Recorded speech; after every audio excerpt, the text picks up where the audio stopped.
মুসলমান শুনে নাও, পাতলা কাপড় পরিধান করে উচ্চ আওয়াজে কণ্ঠে কথা বলে, সাইকেল চালায়, বা কথায় শুনে নেন তারা কি করে, পৃথিবীর মধ্যে প্যান্ট শার্ট পরে, শার্ট গায়ে দেয়। দাউস মেয়েগুলো, দাউসের পিতামাতা জাহান্নামী হবে। এই পৃথিবীর মধ্যে দাউস কারা ভালো করে জেনে নাও। যে সমস্ত নারী হইয়া পুরুষের মতো চলাফেরা করে, পুরুষের মতো কথাবার্তা বলে, প্যান্ট শার্ট পরে, শার্ট পরে, তারা পুরুষের ন্যায় কথাবার্তা বলে, পুরুষের ন্যায় বাজার ঘাট করে, পুরুষের ন্যায় চলাফেরা করে, বুক টান করে চলে, এই সমস্ত নারীগুলো হলো দাউস। রাসূল বলছে এখন দাউস পুরুষ কারা? এখন পুরুষ নারী পুরুষ দুজনই দাউস আছে।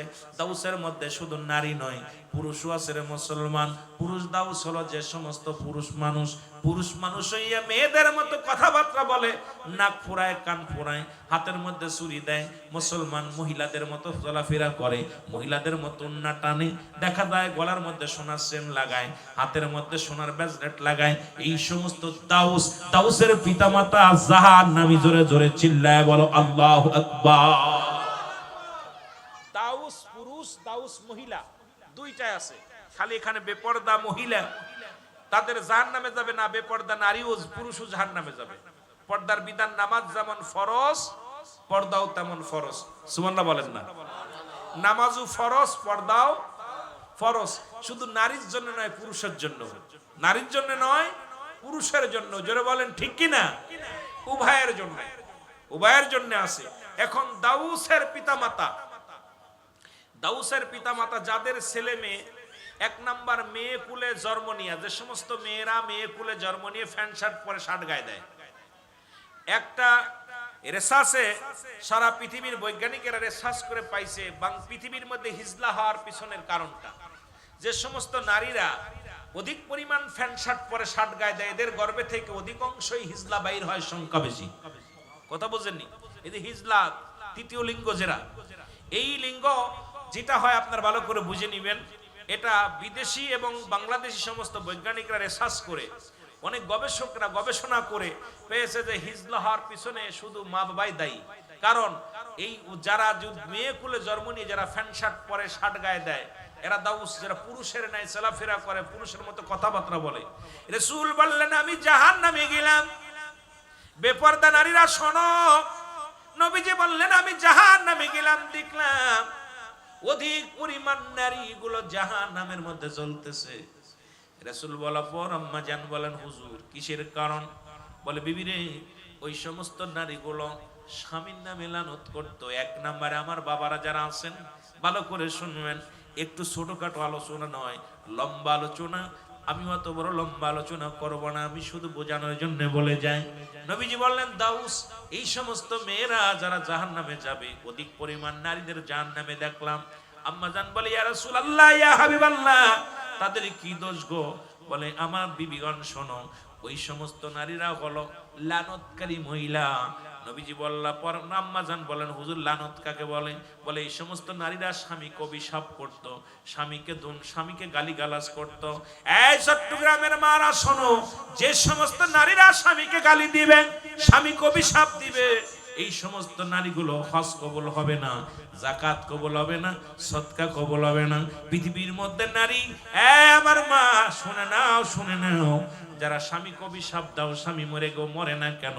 ও মরে গেলে বাঁচতাম, ওর পালে এসে শান্তি পাইলাম না। আমার বাবারা, আমার বন্ধুরা, আমার এই সমস্ত নারীগুলো বিনা হিসেবে জাহান্নামে যাবে। জোরে বলো আল্লাহু আকবার। লানতকারী মহিলা, লানত। আমার ভাইয়েরা, আমার নবীজি বললেন এক শ্রেণী মহিলাদের দেখলাম জাহান্নামের মধ্যে, গায়ের মধ্যে সাপগুলো মুড়ায় কামড়াইতেছে। বলে ইয়া রাসূলুল্লাহ, ইয়া হাবিবাল্লাহ, এদের কারণ কি? নবীজি বললেন ওই সমস্ত নারীরা পাতলা কাপড় পরিধান করত, এই জন্য তাদের গায়ের মধ্যে দিয়া, তাদের গা দিয়া কি মুসলমান শুনে নাও, এই সমস্ত সাপ বিচ্ছুগুলো তাদের আক্রমণ করে। বেপরদা নারীরা শুনে নাও, যারা পর্দা করো না। এরপরে রাসূল বললেন আম্মা জান আয়েশারে শোনো, এরপরে দেখলাম একটা জাহান্নামে একদল নারীদের মাথার উপরে আগুনের সাপ, আগুনের কাকগুলো মাথাগুলো টুকায় টুকায় খাইতেছে। রাসূল বলার পর আম্মা জান বললেন, হুজুর এর কারণ কি? বললেন, এই সমস্ত নারীদের মাথার চুলগুলো অন্য পুরুষে দেখেছে, কারণ পৃথিবীর মধ্যে মাথায় তারা কাপড় রাখতো না। আমার বাজানের আমাদের মেয়ে আছে, আমাদের বিবি আছে, যার যার কন্ট্রোলে আছে যারা, সবাই হেফাজত করবেন যে নারীর চুলগুলো অন্য পুরুষে দেখে, এই সমস্ত নারীদের চুলের মাথার ভিতরে আগুনের কাকগুলো মস্তিষ্কগুলো ঠুকায় ঠুকায় খাইবে। এক একটা ঠুকরা মারবে, মস্তিষ্কগুলো গলে গলে জমিনের মধ্যে পড়বে। এক একটা ঠুকরা মারবে, সঙ্গে সঙ্গে মানুষটা বেহুশ হয়ে যাবে। এইটা কিয়ামত পর্যন্ত ঠুকাইতে থাকবে, কিয়ামতের ময়দানও ঠুকাইবে। সুতরাং যে সমস্ত নারীরা, আমার বাবারা শুনে নাও, শুনে নাও। এবার রাসূল বললেন, এক শ্রেণীর নারীদের আমি দেখলাম তারা বড় চিৎকার মারতেছে। বলে, ইয়া রাসূলুল্লাহ কিসের জন্য?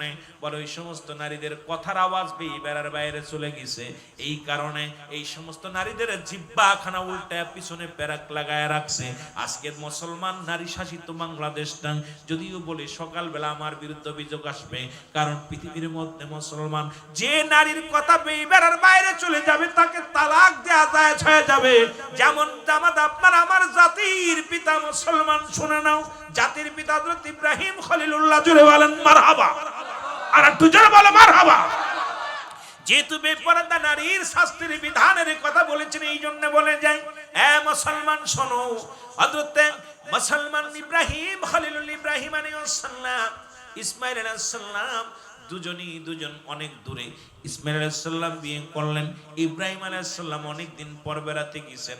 আপনারা ওয়াজ শুনেছেন বাবা, অনেকেই শুনেছেন। বাড়িতে যায় সালাম দা, আসসালামু আলাইকুম। ও বাবা ইসমাইল, ভিতরে থেকে আওয়াজ আসে, ওয়ালাইকুম আসসালাম। কেডা? আমি তোমার শ্বশুর, আমি তোমার শ্বশুর আব্বা জান ইব্রাহিম আলাইহিস সালামের, আমি এসেছি আপনারা তোমার ঘরের মধ্যে। কয় বাবা আমার সন্তান কোথায়? কয় জানি না। কথাটা আওয়াজ একটু টোন বড় হয়ে গেছে, গলার আওয়াজটা একটু অন্যরকম হয়ে গেছে। সঙ্গে সঙ্গে ইব্রাহিম আলাইহিস সালাম বলবে, বৌমা। ইব্রাহিম বললেন, যদি আমার সন্তান বাড়িতে আসে, সর্বপ্রথম বলবে ঘরের চৌকাঠটা বদলাইতে। জোরে জোরে বলেন আল্লাহু আকবার। এই বিধান যদি জাতির পিতার মানেন, আর জাতির পিতা ইব্রাহিম আলাইহিস সালামের ইসলামটার মধ্যে ঢুকলে আপনাদের নারীগুলো সব সোজা হয়ে যাবে। আমার ভাইরা, আমার বন্ধুরা, আমার গভীর মনোযোগ। ইব্রাহিম আলাইহিস সালাম চলে গেলেন, ইসমাঈল আলাইহিস সালাম ঘরের মধ্যে প্রবেশ করলেন। প্রবেশ করার পর নবীদের সঙ্গে নবীদের একটা রাডার লাগানো, নবীদের সঙ্গে নবীদের একটা কালেকশন আছে। ডাকতে বলে, বিবিরে ঘরের মধ্যে কয় ছিল নি? কয় হ্যাঁ, তোমার আব্বা জান এসেছিল। বলে, তোমার আমার আব্বা জান এসেছিল? কয় কি করেছিল? বসতে দিছিলে? কয় না। খাইতে দিছিলে? বলে না। কি করেছিল? বলে কিচ্ছু করি নাই। বলে, ইব্রাহিম আলাইহিস সালাম এসেছিল, আমার আব্বা জান তুমি যত্ন করো নাই। বিবিরে শুনে রাখো, আমার আব্বা জান যাবার সময় কিছু বলে গেছিনি। কয় স্বামী রে, আমার আব্বা জান, তোমার আব্বা জান যখন বিদায় লগ্নে বলেছে ঘরের চৌকাঠটা বদলাতে, সঙ্গে সঙ্গে ইসমাঈল আলাইহিস সালাম বলে, বিবিরে আর একটা মিনিট নয়, একটা সেকেন্ড নয়, এই মুহূর্তে আমি তোমারে তালাক দিয়ে দিলাম। যে তোমার আব্বা জান বলছে, সঙ্গে সঙ্গে তালাক লাগায় দিছে। মুসলমান আবার ইসমাঈল আলাইহিস সালাম একটা দিকে শুনে বিয়ে করছে। আবার কিছুদিন পরে ইব্রাহিম আলাইহিস সালাম উনি আবার আসছে বাড়িতে বেড়াইতে। সালাম দিছে, আসসালামু আলাইকুম ইয়া আহলাল বাইত। ভিতর থেকে আওয়াজ আসে, ওয়ালাইকুম আসসালাম। ডাক দে বলে, আম্মা জান। বলে, ডাক দে বলে, আব্বা জান আপনি আসছেন, ভিতরে আসেন। বসতে দিছে, খাবার দিছে, সুন্দরভাবে ব্যবহার করছে, আওয়াজটা নমনীয় হয়েছে। এবার 2 রাকাত নামাজ পড়ছে, নামাজটা পড়িয়া দোয়া করছে, দোয়া করিয়া বিদায় লগ্নে বলে, বিবিরে আমি চলে যাচ্ছি, তুমি কি করো? আমার সন্তান যখন আসবে তাকে বলবে ঘরের চৌকাঠটা যেন জীবনেও না বদলায়। আমার বাবারা, আমার গভীর মনোযোগ। এটা যেহেতু আলোচনা, এর মধ্যে আমি নাই, শুধু বোঝানোর জন্য কথাটা আমি বলে যাই। আমার বাজানেরা শুনে নাও। ইসমাঈল আলাইহিস সালাম বাড়ি আসলেন, ডাক দে বলে, বিবি, বিবি রে কেউ আইছিল নি? কয় আইছিল আমার আব্বা জান, কত কষ্ট করে এসেছিল। আব্বা জান এসেছিল, খানা দিছিলে? কয় কি খাবার দিব? ঘরের মধ্যে একটা খুরমা ছিল, দিয়েছিলাম, সিরা মাদুরির মধ্যে বসতে দিয়েছিলাম। আব্বা জান কত কষ্ট করে এসেছে, যদি আপনি যাইতেন আব্বার সঙ্গে দেখা করতে। ডাকতে বলে, বিবি রে আব্বা জান কি যাবার সময় কিছু বলে গেছিনি? কয় যাবার সময় বলে গেছে। সেজন্য কোনদিন আমি জন তুমি জন ঘরের চৌকাটা না বদলাও। ডাক দে কয় বিবি বলে আলহামদুলিল্লাহ স্বামী বিবি রে, আল্লাহ রাব্বুল আলামিন তোমার উপরে রাজি, আমার বাবা জান যেহেতু রাজি হয়েছে, তোমার কপাল খুলে গেছে। জোরে জোরে চিল্লায় বলো আল্লাহু আকবার। আমার ভাইরা, আমার বন্ধু, রাসূল বললেন, এ মুসলমান, আমি ওদিকে জাহান্নামের বিষয় গিয়েছিলাম শুধু বোঝানোর জন্য শ্বশুর এবং ছেলের মধ্যে। এটা নিয়ে যদি আলোচনা করি আরো কিছু সময় বড় লম্বা আলোচনা হয়ে যাবে। এই জন্য আমি হঠাৎ করে শুধু বোঝানোর জন্য দুই চারটে কথা বলে আসলাম। রাসূল বলেন, এক শ্রেণী নারীদের, এ মুসলমান শোনো, এমন জ্বলন্ত আগুনের মধ্যে তাদের ঢেলে দেয়া হবে, আগুনের মধ্যে তাদের ঢেলে দেয়া হবে। এত জোরে চিৎকার মারবে, এত জোরে চিৎকার মারবে, আরশ মহল্লার ফেরেশতারা পর্যন্ত এই আওয়াজটা শুনতে পাবে। রে মুসলমান, শুনে নাও, শুনে নাও, ও আমার মা বোনেরা শুনে নাও। বিপর্দায় চলো না, পর্দার বিধান নবীজি কেমনে লাগাইছে। নবীজি যখন বসে আছে, দুজন অন্ধ সাহাবী আগমন করেছে। নবীজি বললেন, বিবিরা তোমরা ভিতরে যাও। বিবিরা বললেন, ইয়া রাসূলুল্লাহ, ইয়া হাবিবাল্লাহ, আমি যে ভিতরে যাব, যিনি আসছেন উনি তো অন্ধ মানুষ, আমাকে দেখতে পারবে না। আমার নবীজি বললেন, এই বিবি শোনো, তারা তোমাকে দেখতে পায় না, কিন্তু তুমি তো তাদের দেখতে পাও। ইসলামের বিধান কত সুন্দর। সুতরাং মুসলমান শুনে নাও, আজকে ভালো করে জেনে নাও, মুসলমান শুনে নাও। নবীজি তার বিবিদেরকে অন্ধ সাহাবী থেকে আড়াল করেছে। আর আমরা হুজুররা বাড়ি আসলে আপনাদের বউগুলো দেন আমাদের খেদমত করতে।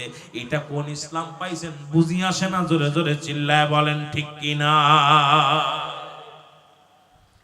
বেগানা নারী চেহারা দেখা হারাম, বেগানা পুরুষের চেহারা দেখা হারাম। যাদের সঙ্গে বিয়ে করা জায়েজ তাদের দেখা দেওয়া হারাম। যাদের সঙ্গে বিয়ে করা জায়েজ, এক কথা বুঝে নিবেন, যাদের সঙ্গে বিবাহ বন্ধনে আবদ্ধ হওয়া জায়েজ তাদের সঙ্গে দেখা করা হারাম। কথা বুঝেন? তাদের সঙ্গে দেখা করা কি হারাম। যাদের সঙ্গে বিয়ে করা হারাম তাদের সঙ্গে দেখা করা জায়েজ। কথা বুঝেননি? একবারে বাংলা কথা। এরপরে যদি না বোঝেন তাহলে তার আমার কিছু করার নাই। একবারই হলো, যাদের সঙ্গে বিবাহ বন্ধনে আবদ্ধ হওয়া জায়েজ তাদের সঙ্গে দেখা করা হারাম। খালাতো বোন, মামাতো বোন, চাচাতো বোন, এগুলো সম্পূর্ণ দেখা দেওয়া হারাম। কিন্তু আমাদের সমাজ খাইলো চাচাতো বোন, খালাতো বোন, ফুফাতো বোন, এগুলো যে আমাদের অবস্থা খুব ভয়ঙ্কর অবস্থা। এই যে অবস্থা আজকে আমাদের সমাজ জাতি নষ্টের পিছনে খালাতো বোন, মামাতো বোন, ফুফাতো বোনই, ফুফাতো ভাই, খালাতো ভাই শেষ করতেছে। জোরে বলেন ঠিক কিনা? কিন্তু আমরা এগুলো তো হারাম, এদের দেখা দেয়া হারাম। এদের সঙ্গে দেখা দেয়া কি? জোরে বলেন, দেখা দেয়া কি হারাম। এক কথায় বেগানা নারীর চেহারা দেখা হারাম, বেগানা পুরুষের চেহারা দেখা হারাম। এই হারামকে কোনো ব্যক্তি হালাল করার এখতিয়ার কোনো মুফতি সাহেবের নাই। যদি কোনো মুফতি সাহেব এটা হালাল করতে পারে, আমি তারে বলবো আমার সঙ্গে চ্যালেঞ্জ করেন, আমি আপনার সঙ্গে বসবো যে আপনি হারাম করতেছেন, কোন ফতোয়ায় হারাম হালাল করতেছেন। ইমাম আদারুদ্দিন নবুয়াতের প্রথম খণ্ডের মধ্যে বয়ান করতেছে, হারামকে যদি কোনো ব্যক্তি হালাল বলে সে কাফের, কাফের, কাফের। আর হালালকে যদি কোনো ব্যক্তি হারাম বলে সেও কাফের। সুতরাং আপনার আমার দৃষ্টিতে যেটা শরীয়তের বিধান অনুযায়ী হারাম সেটা হারামই, হালাল করার কোনো এখতিয়ার, কোনো ফতোয়া নাই। জোরে বলেন ঠিক কিনা? জোরে বলেন ঠিক কিনা? এই জন্য বেপর্দা নারী যারা আছেন, বেপর্দা নারী আর আপনার ব্রেক ছাড়া গাড়ি একই অবস্থা। ব্রেক ছাড়া গাড়ি আর বেপর্দা নারী একই অবস্থায় চলে। ব্রেক ছাড়া গাড়ি চললে যেমন দুর্ঘটনা ঘটে, বেপর্দা নারীর কারণে সমাজে বেশি দুর্নীতি হয়। জোরে বলেন ঠিক কিনা? সমাজের মধ্যে ফিতনা শুরু হয়, সমাজের মধ্যে হট্টগোল হয়, সমাজ নষ্ট হয়, জাতি নষ্ট হয়, ইসলাম নষ্ট হয়। এই জন্য এমন কোনো কাজ করবো না যা দ্বারা সমাজ এবং জাতি নষ্ট হয়। জোরে বলেন ঠিক কিনা? একটু মহব্বতের সঙ্গে জিকির করুন, লা ইলাহা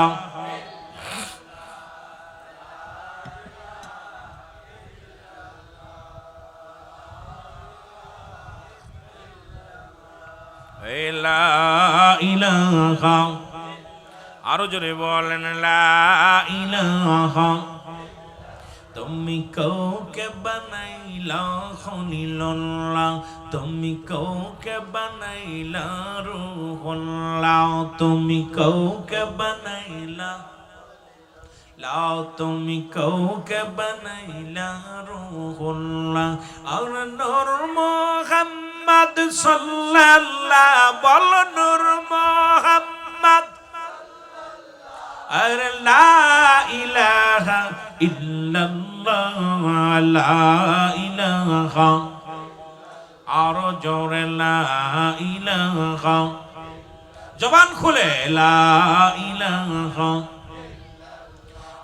লা ইলাহা তুমি কাউকে বানাইলা খলিলুল্লাহ তুমি কাউকে বানাইলা রূহুল্লাহ তুমি কাউকে বানাইলা খলিলুল্লাহ তুমি কাউকে বানাইলা রূহুল্লাহ আর নূর মুহাম্মদ সাল্লাল্লাহু বল নূর মুহাম্মদ লা ইলাহা ইল্লাল্লাহ বল লা ইলাহা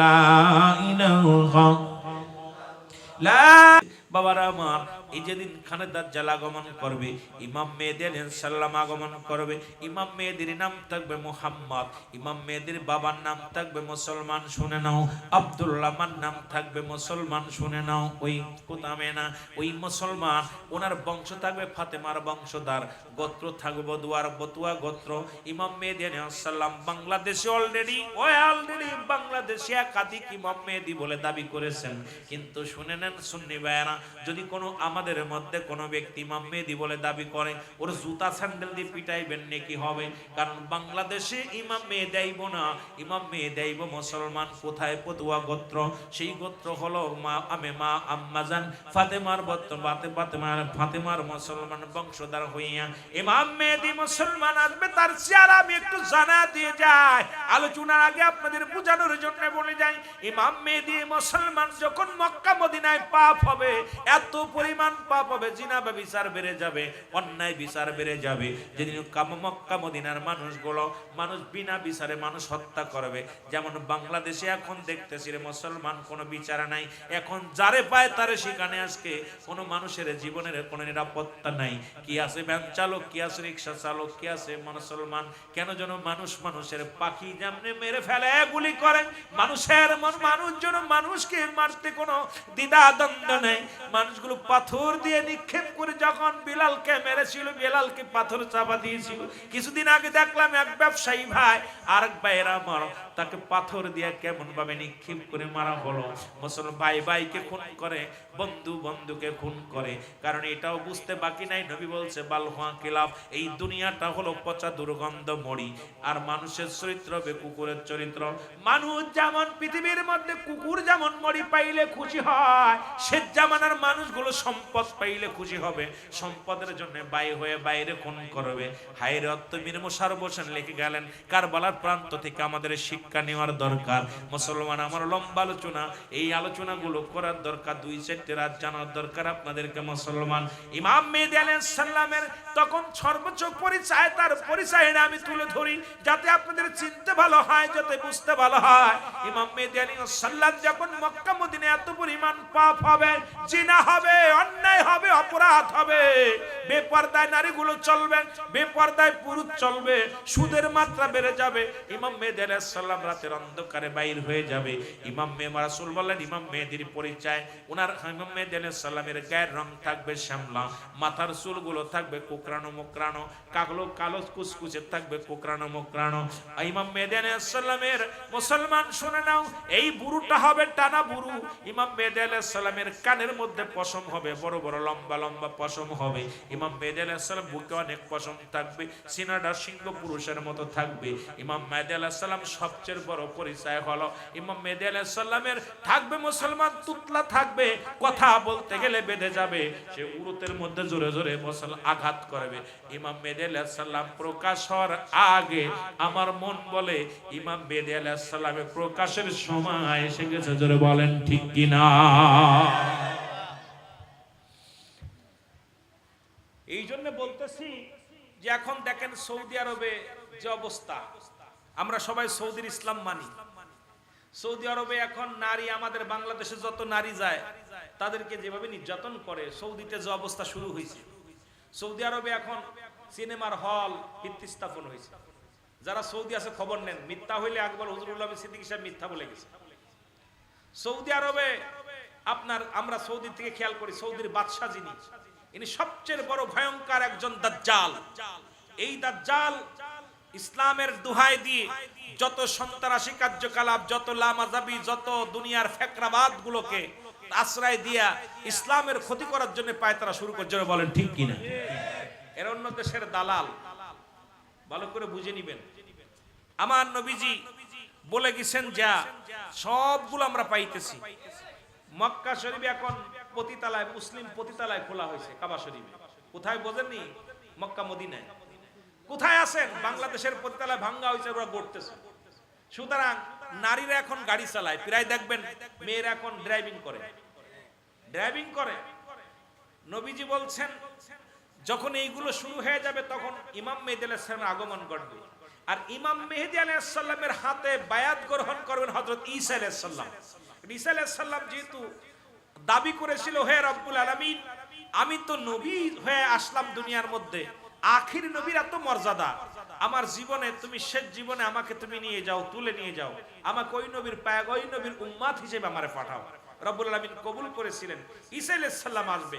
আর রাসূল যারা মক্কা মদিনা হজ করতে গেছেন, নবীজির পায়ের গোরে, কদমের গোরে, নবী আমার নবী রাহমাতুল লিল আলামিন, যেহেতু আমার নবীজির অনেক রওজা পাক মুবারক বলি আমরা, কারণ নবীজির আপনার প্রতি লাঠি মুবারক, নবীজির দাড়ি মুবারক, নবীজির পাগড়ি মুবারক, নবীজির সমস্ত আল্লাহর নবীজির নয়, শুধু আল্লাহর ওলিদের, আল্লাহর নবীদের যা কিছু ব্যবহার করে এটা পুত পবিত্র হয়ে যায়। জোরে বলেন না সুবহানাল্লাহ। এখন আমার নবীজি রওজার পাশে ডান পাশে একটা পায়ের মধ্যে জায়গা, একটা জায়গা আছে কবরের জায়গা। ঈসা আলাইহিস সালামের মৃত্যু হবে, ওখানে ওনার কবর হবে। ঈসা আলাইহিস সালামের কবর, রাসূলুল্লাহ বলছে আমার পায়ের গোরে, কদমের গোরে জায়গা রেখে গেছে ঈসা আলাইহিস সালামের, যে আমার পায়ের গোরে, কদমের গোরে একটা জায়গা থাকবে। ওই জায়গার মধ্যে দেখবেন রাসূলুল্লাহ রওজা যারা গিয়েছেন, রওজার পাশে একটা জায়গা আছে, এই জায়গার মধ্যে হযরত ঈসা আলাইহিস সালামের কবর হবে। সুবহানাল্লাহ বলেন না? আমার বাবারা, ইমাম মেহেদী আলাইহিস সালাম যখন আসবে তখন মানুষ, আলেম ওলামা, একমাত্র হক্কানি আলেম, হক্কানি ওলামা একরাম টের পাবে। তখন ইমাম মেহেদী আলাইহিস সালামকে দেখে চিনে ফেলবে। সবাই বলবে আপনি ইমাম মেহেদী, বলবে না আমি ইমাম মেহেদী না, আমার নাম মুহাম্মদ। সুবহানাল্লাহ বলেন। আর একটু জোরে বলেন। তখন উপর থেকে একটা আওয়াজ আসবে, হাযা খলিফাতুন ফিল আরদ, হাযা খলিফাতুন ফিল আরদ। এই আওয়াজটা আসবে। তখন সবাই বলবে হুজুর আওয়াজটা কে দিল? এই আওয়াজটা কে দিল? তখন ঈসা আলাইহিস সালাম মাথা নত করে বলবেন হা। এটা ইমাম মেহেদী আলাইহিস সালাম বলে হা, আপনারা যা শুনেছেন ঠিকই শুনেছেন, আমি হলাম এই জামানার ইমাম মেহেদী আলাইহিস সালাম। জোরে বলেন না সুবহানাল্লাহ। তখন ইমাম মেহেদীর বয়স হবে 40 বছর। কত বছর? জোরে বলেন কত বছর? 40 বছর। প্রকাশ পেয়ে যাবে। ইমাম মেহেদী প্রকাশের পরেই খানে দাজ্জাল আসবে। খানে দাজ্জাল পৃথিবীতে থাকবে মাত্র 40 দিন। কয়দিন? জোরে বলেন কয়দিন? এই 40 দিনে অল পৃথিবী খায়ের করবে, অল পৃথিবী। আমার বাবারা আমার, এর মধ্যে হযরত ঈসা আলাইহিস সালাম আসবে। ঈসা আলাইহিস সালাম আসবে, আসা পর নাম্বার 1, এক নাম্বার কি ছিল? নামাজ। নামাজের প্রতি রাসূল গুরুত্ব দিছে, এত পরিমাণ গুরুত্ব দিছে নামাজের জন্য। বেনামাজি, নামাজ কাফের এবং মুসলমানদের মধ্যে পার্থক্য হলো নামাজ। এক কথায় বেনামাজের শাস্তির বিষয়ে আমি যাইতেছি আস্তে আস্তে। আগেই বলছি যে 80 হুতবা পরিমাণ জাহান্নাম। এই জাহান্নামের আলোচনা যদি করতে যায়, রাত আমার শেষ। বিশেষ করে 7টা জাহান্নাম ঘুরতে গেলে আর জাহান্নামীদের ভয়াবহতা নিয়ে আলোচনা করতে গেলে সময়, অনেক সময় লাগবে। আল্লাহ পাক দয়া করলে আমরা বিস্তারিত যদিও না বলতে পারি, তবুও যেটু একটু সময় আপনাদেরকে নিয়ে বসেছি, সেটুকু সময় যেন হক কথাগুলো, যেন সত্য কথাগুলো তুলে ধরতে পারি। সকলে বলুন আমিন। নবীর কাছে আমার আপনার নবীকে ভালোবাসেন কে? জানের চাইতে নবীকে ভালোবাসেন কে? কে একটু হাত তোলেন দি।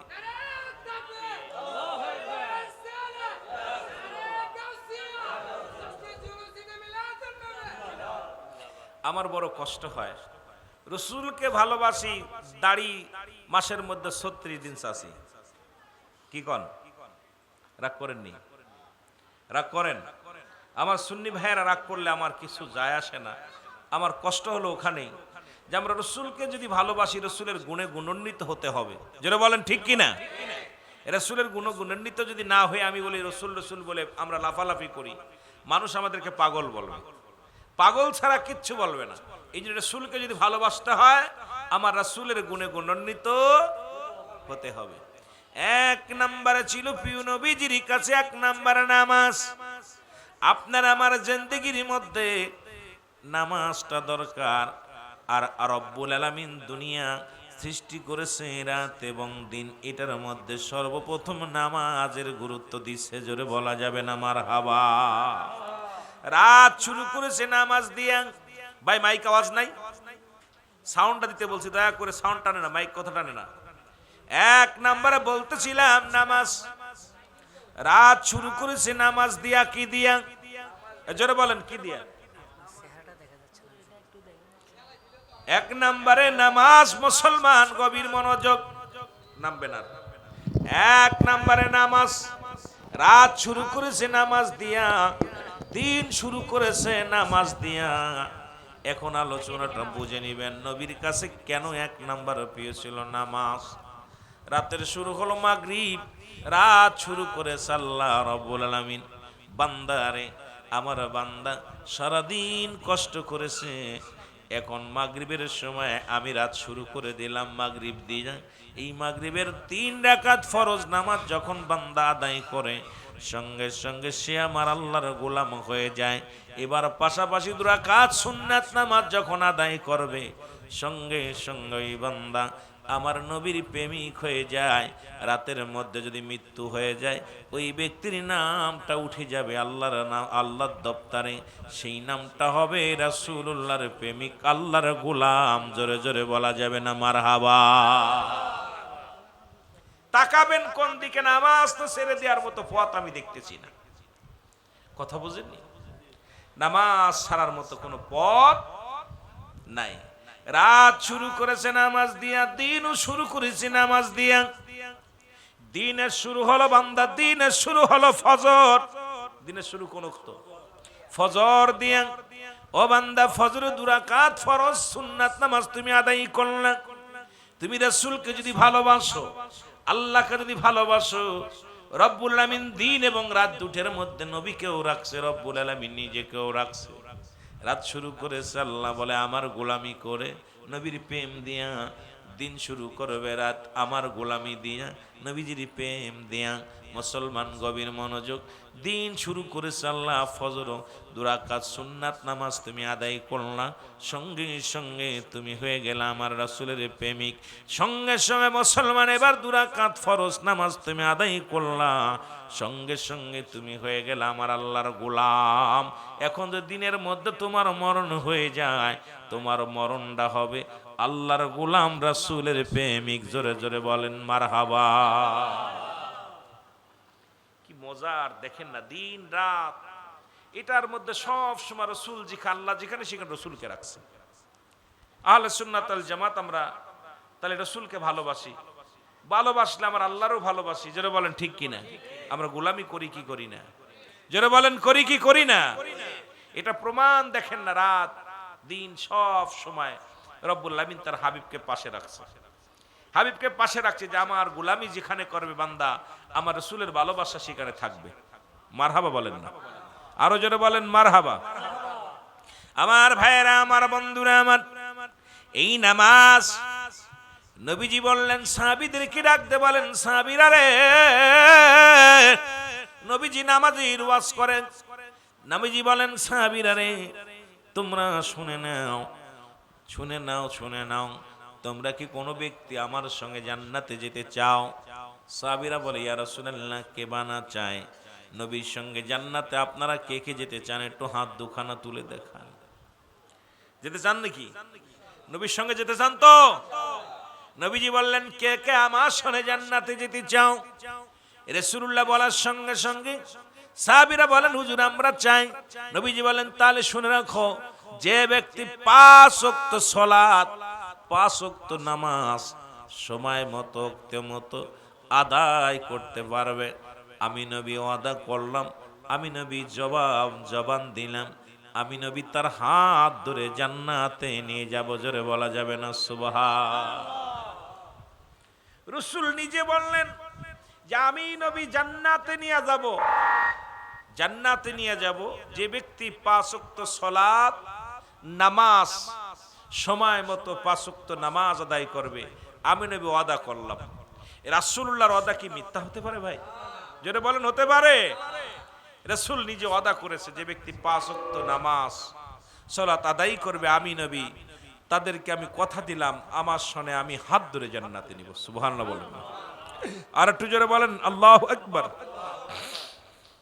আমার ভাইরা, আমার বন্ধুরা, আমার নবীজি ওয়াদা করলেন। নবীজি সাহাবীদের কি করলেন?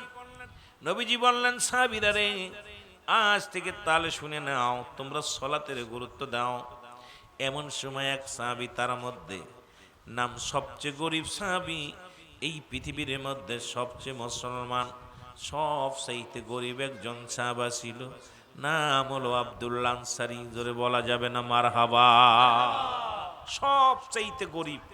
এখানে আপনারা যারা আসছেন এর মধ্যে ধরেন একজন গরিব মানুষ, সবচেয়ে গরিব মানুষ, লবণ আনতে পান্তা শেষ, পান্তা আনতে লবণ শেষ। অনেক গরিব মানুষ আছে, দরিদ্রতা আমাদের অনেকের পিছে লেগে আছে, কেউ কম কেউ বেশি। আর দুনিয়ার চাহিদাও তো ফাঁস করে শেষ হয় না মানুষের, যত দিছে তত চায়, যত আছে আরো তত চায়। জোরে বলেন ঠিক কিনা? আব্দুল্লাহ আনসারী রাসূলুল্লাহর পিছে নামাজ আদায় করে বাড়িতে গেলেন। আব্দুল্লাহ আনসারী বিবি ডাকতে বলে, স্বামী, আজকে আমার মা বোনেরা যারা আলোচনা শুনতেছেন সবাই লক্ষ্য করে শুনবেন। ডাকতে বলে, স্বামী রে, ও আমার স্বামী, আপনার কাছে আমি জানতে চাই, প্রতিদিন নামাজ শেষ করে বাড়িতে দ্রুত চলে আসেন, আজকে এত দেরি হলো কেন? আজকে এত সময় গেল কেন? বলে, বিবি রে শোনো, আমার নবীজি আজকে একটু ওয়াজ করছে, রাসূলুল্লাহর ওয়াজ শুনে আসতে আমার দেরি হয়ে গেছে। আমার নবীর ওয়াজ শুনতে শুনতে এত মজা লাগতেছিল, এত আনন্দ লাগতেছিল, এই আলোচনা শোনা পর আমি তারপরে তোমার কাছে ফিরে আসছি।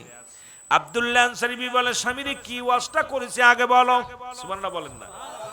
বিবি দেখছেন, আপনাদের যাদের বিবি আছে বাড়ি গেলে কি জিগায় যে রুল আমিন সাহেব তো মাগুরা থেকে আয়া কি ওয়াজ করলো, মোস্তফা আজারি সাহেব কি ওয়াজ করলো? বাড়ি গেলে কয় খিচুড়ি আনছো নি, তাবারক আনছো, কি মেশিন নি দিছে? জোরে কোন ঠিক কি না? নবী সাহাবীরা যখনই বাড়ি যেতেন তাদের বিবিরা জিগাইতো, স্বামী কি শুনে আসলেন? হুজুরের কদমে গেছিলেন। আপনি যে গিলেন নবীজির কদমে, আমরা তো যেতে পারি নাই, আপনি গিয়েছেন, আপনি যে কি শুনে আসছেন? আমার ভাইরা, আমার বন্ধুরা, আমার একটু মহব্বতের সঙ্গে দুরূদ শরীফ পড়েন। আল্লাহুম্মা। মাইকের সেটিং ভালো হয়নি, কষ্ট আলোচনা করতে। ওয়ালা আলি সাইয়্যিদিনা, এ নবী তোমায় আমি ভালোবাসি,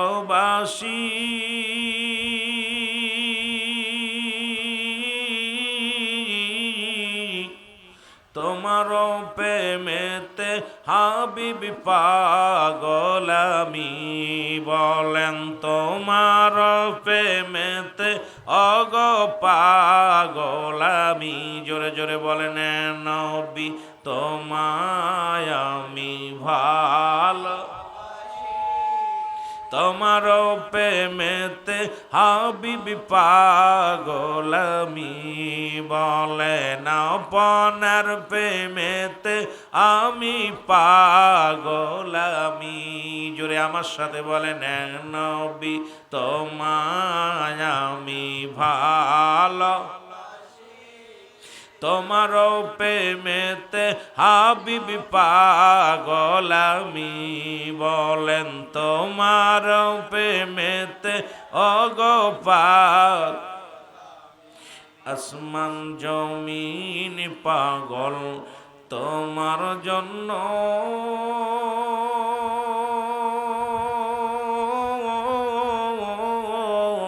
কুল কায়নাত হইল তোমায় পেয়ে ধন্য, ইয়া নবী। আসমান জমিন পাগল তোমার জন্য,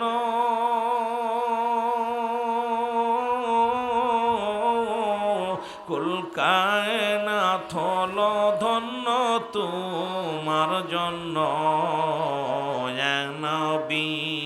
মহব্বতে বলেন, নবী তোমায় আমি ভালোবাসি।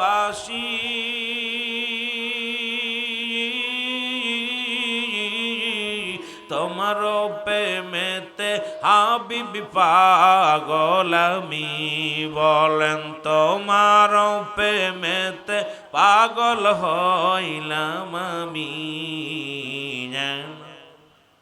আপনার উপর দুরুদ পড়ে আল্লাহ শুনি,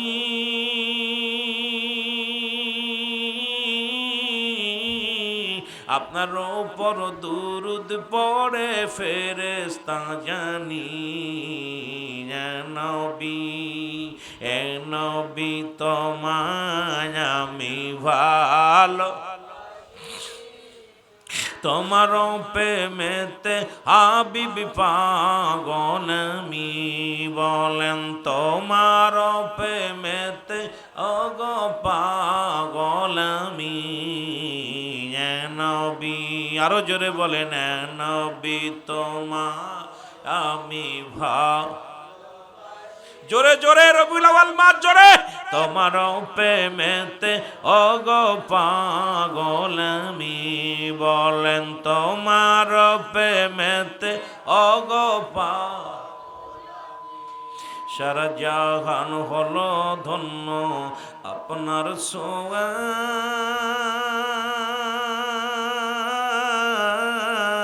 তাই তো ফেরেশতা গুণগান গায়। নবী তামাম জাহান ধন্য হলো আপনার ছোঁয়ায়, সব নবী তাই তো নবী আপনার গুণগান গায়। নবী এ নবী তোমায় আমি ভালো, তোমার প্রেমেতে হাবিবি পাগল আমি, বলেন তোমার প্রেমেতে ওগো এ দুনিয়ার মুসলমান গভীর মনোযোগ দিলের কান্ডা লাগা শোনো। নবীর সাহাবী ডাক দিয়ে বলেন, সাবিবিরা আমি আজকে ওয়াজ করছি, ওয়াজটা বিবি বলে স্বামীরে আপনার কাছে কিচ্ছু চাই না, জীবনে কিচ্ছু চাই না রে স্বামী, জীবনে বাড়ি চাই না, গাড়ি চাই না, সম্পদ চাই না।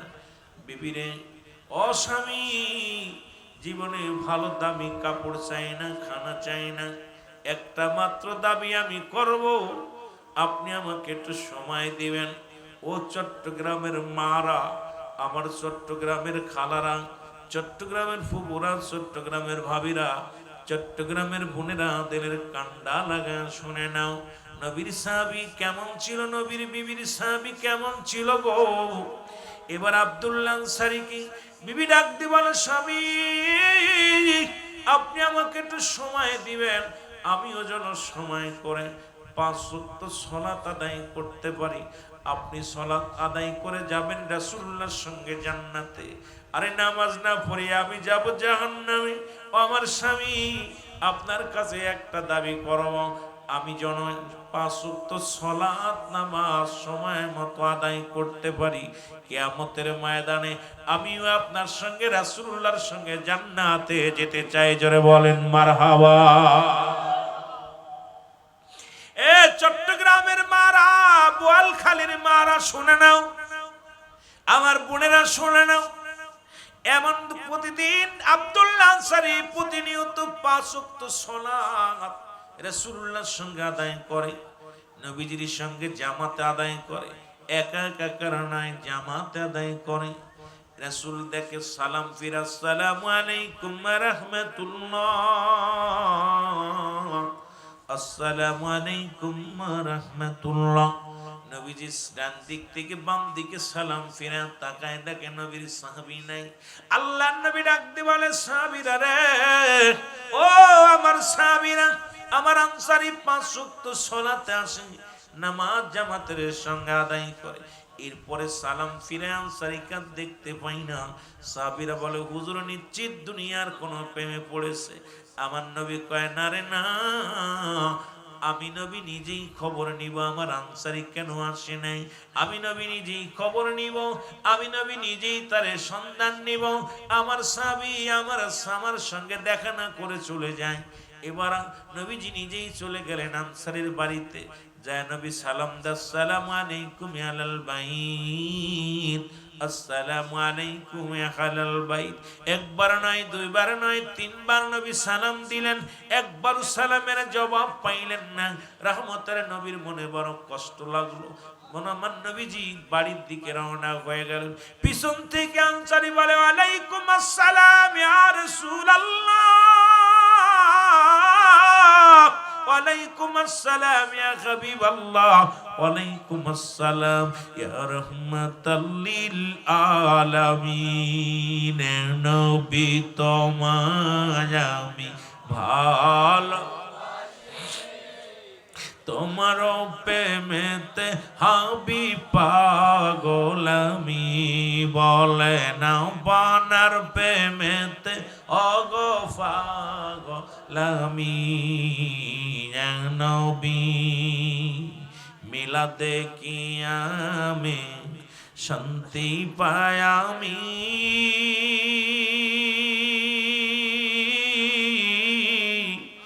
নূরের নাম যতই এই জবানে জপি, নবী মিলাদে কি আমি শান্তি পাই আমি।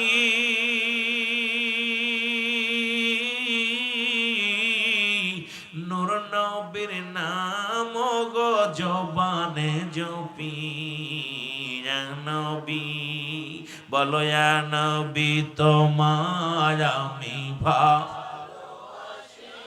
মারহাবা মারহাবা জোরে, ইয়া নবী তোমায় আমি ভালোবাসি, তোমার প্রেমেতে হবি পাগল আমি, বলো তোমার প্রেমেতে হবি পাগল। ওগো আপনার দুরুদ পড়ে আমার আল্লাহ তাআলা শুনি,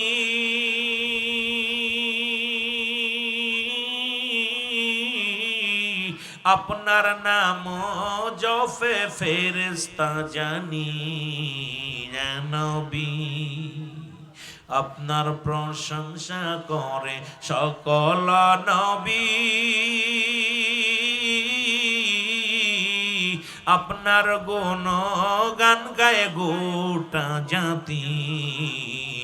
নবী নবী তোমায় আমি ভালো, তোমার প্রেমেতে হবি পাগল আমি, বলো তোমার এ দুনিয়ার মুসলমান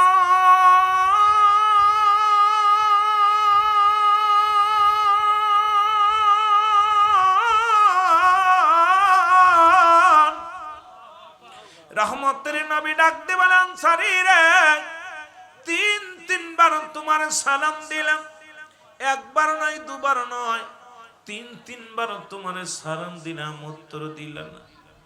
ইয়া রাসূলুল্লাহ, ইয়া হাবিবাল্লাহ, নবী গো, ও মায়ার নবী, কেন সালামের জবাব দিই নাই? এই উত্তর আমি কেমনে আপনারে দিব? ইয়া রাসূলুল্লাহ, ইয়া হাবিবাল্লাহ, নবী গো, আমি কেন সালামের জবাব দিই নাই, এর উত্তর আমি কেমনে দিব? যদি একটু দয়া করে আপনি আমার বাড়িতে যাইতেন। রাসূলুল্লাহ বলেন, চলো যাই। কেমন নবী গো, কেমন নবী? যে নবীর ভিতরে নাই হিংসা, যে নবীর ভিতরে নাই অহংকার, যে নবীর ভিতরে নাই কোন রেয়া, যে নবী উম্মতের ভালোবাসতেন, এত ভালোবাসতেন, যার কাছে 1 নম্বরে প্রিয় ছিল নামাজ, 2 নম্বরে তো প্রিয় ছিল তার উম্মতগণ। কথাগুলো খুব লক্ষ্য করে শুনবেন বাবারা আমার, দিলের কান্ডা লাগা শুনবেন। রাসূলুল্লাহ বলেন, চলো যাই। বা রওনা দিলেন। আব্দুল্লাহ আনসারী বাড়ি যাইয়া দরজা খুলে দিলেন। রাসূলুল্লাহ তাকায় দেখে ঘরের ভিতরে বিশাল একটা গর্ত খোঁড়া। নবীজি বলেন, আনসারী রে, ঘরের মধ্যে এত বড় গর্ত কেন খোঁড়া? বলি, ইয়া রাসূলুল্লাহ, ইয়া হাবিবাল্লাহ, যখন আপনি আমার দরজায় এসে সালাম দিয়েছিলেন, আমি গর্তের মধ্যে উলঙ্গ অবস্থায় বসা ছিলাম, এই কারণে আমি আপনার সালামের জবাব দিতে পারি নাই। আমার নবী কানসারি কি শোনাইলা, বলে ইয়া রাসূলুল্লাহ ইয়া হাবিবাল্লাহ, উলঙ্গ অবস্থায় থাকার কারণে পণ্যের ভিতরে কোনো কাপড় ছিল না, এই কারণে আপনার সালামের জবাব আমি নিতে পারি নাই। উলঙ্গ অবস্থায় আমি বসেছিলাম গর্তের মধ্যে। আল্লাহ নবী ডাক দিয়ে বলে আনসারী,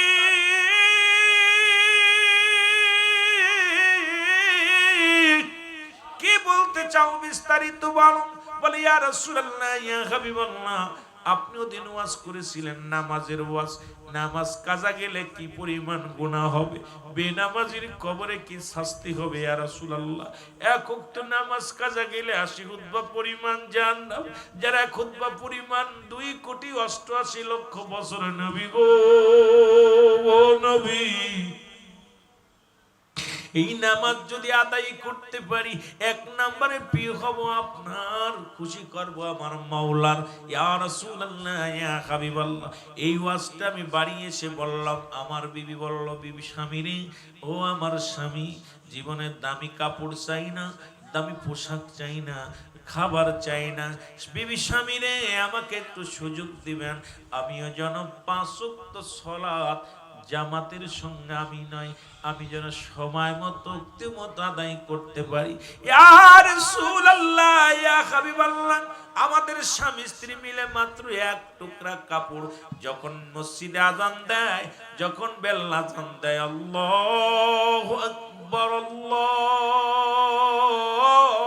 আকবার, ইয়া রাসূলুল্লাহ ইয়া হাবিবাল্লাহ, আমি সব কর্ম ফেলে দৌড়ায়া যাই নামাজে। আর তখন আমার বিবি উলঙ্গ অবস্থায় বইয়া থাকে গর্তের ভিতরে। আমি নামাজ শেষ করে বাড়িতে আসি, আবার এই পণ্যের কাপড়টা খুলে দিই। আমি ওই অবস্থায় নামাজ শেষ করে বাড়িতে আসিয়া কাপড়খানা খুলে দিলাম, আমার বিবি ওযু করে নামাজে দাঁড়ায় ছিল, এই জন্য আপনার সালামের জবাব নিতে পারি নাই। আমার নবী চোখের পানি ছেড়ে ডাক দিয়ে বলে আনসারী,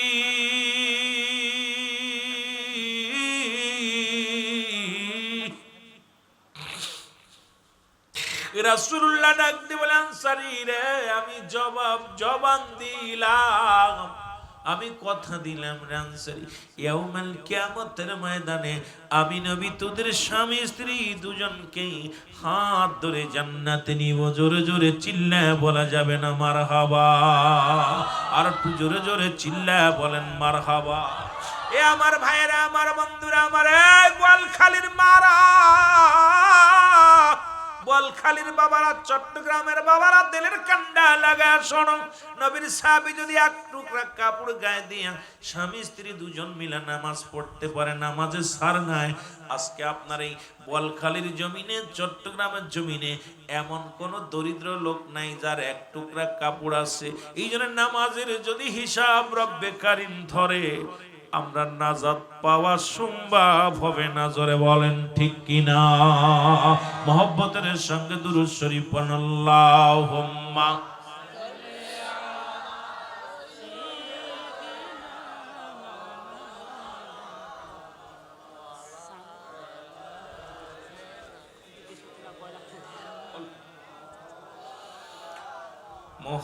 মুহাম্মাদ, আল্লাহুম্মা। এই নবী মোর পরশমণি, নবী মোর সোনার খনি, নবী নাম জপে যেজন সেই তো দুজাহানের ধনী। নবী মোর পরশমণি, জোরে বলেন নবী মোর পরশমণি, নবী মোর, নবী নাম জপে যেজন সেই তো দুজাহান। ও নামে মধু মাখা, ও নামে জাদু রাখা, ও নামে মধু মাখা, ও নামে জাদু, ওই নামে মজনু হলো, ওই নামে মজনু হলো মাওলা আমার কাদের গনি। নবী মোর পরশমণি, নবী মোর সোনার খনি, নবী নাম, নবী মোর পরশমণি। আরো জোরে বলেন নবী মোর পরশমণি।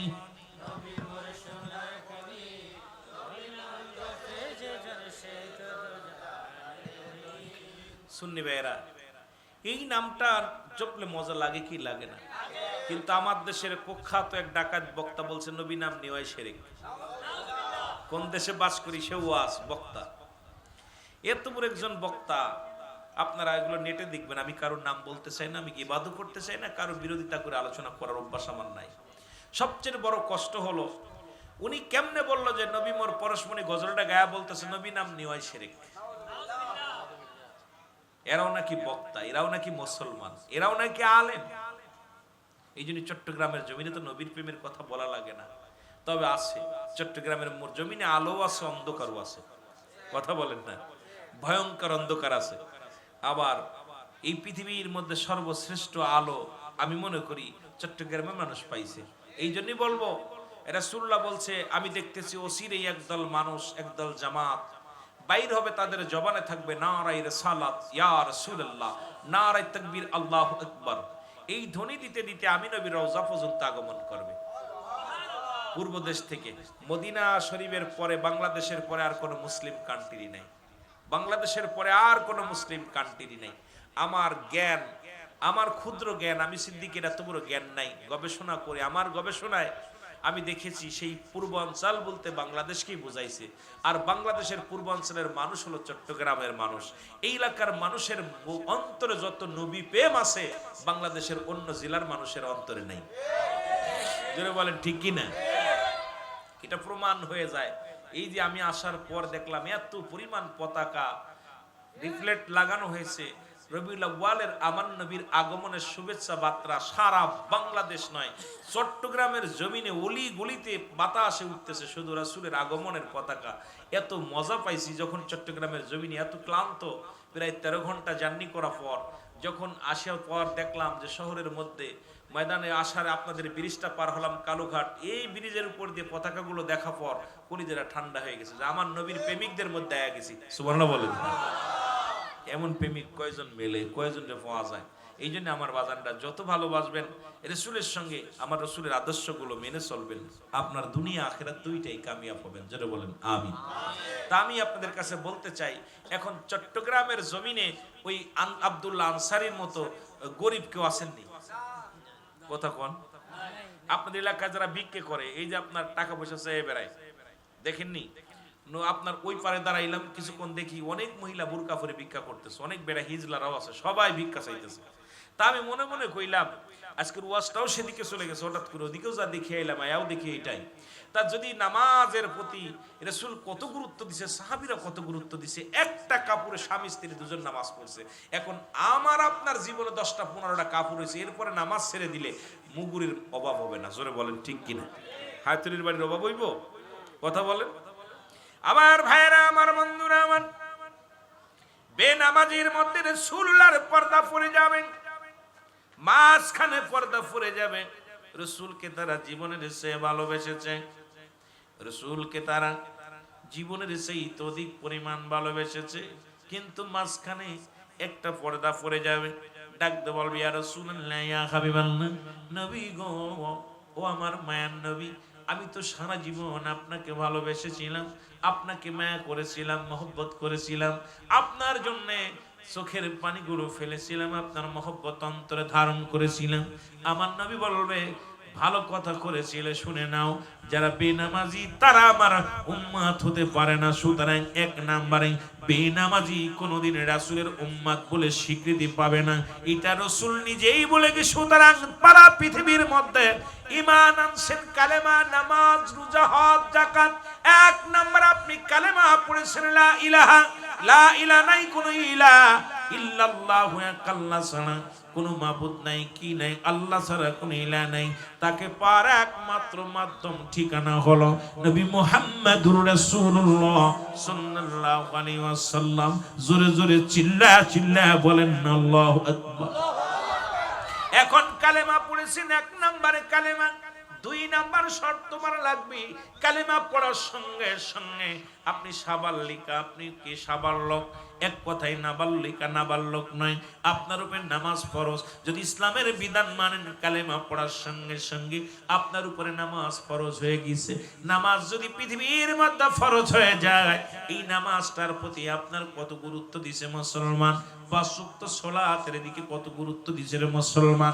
আপনি দাঁড়ায়া পড়তে পারেন না, বয়া পড়েন, বয়া পড়তে পারেন না, শুয়ে পড়েন, শুয়ে পড়তে পারেন, ইশারায় পড়েন, কিন্তু নামাজ কোথাও মাপ নাই।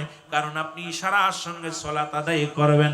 একমাত্র মেয়েদের বেলায় মাফ করেছে আমার রব্বে কারীম, সেটা হলো মুসলমান মাসে 3 দিন 7 দিন পর্যন্ত আমার মা বোনদের নামাজ রব্বুল আলামিন এদেরকে মাফ করেছে। কিন্তু কোন পুরুষের নামাজ কাজা কোনো মাপ নাই।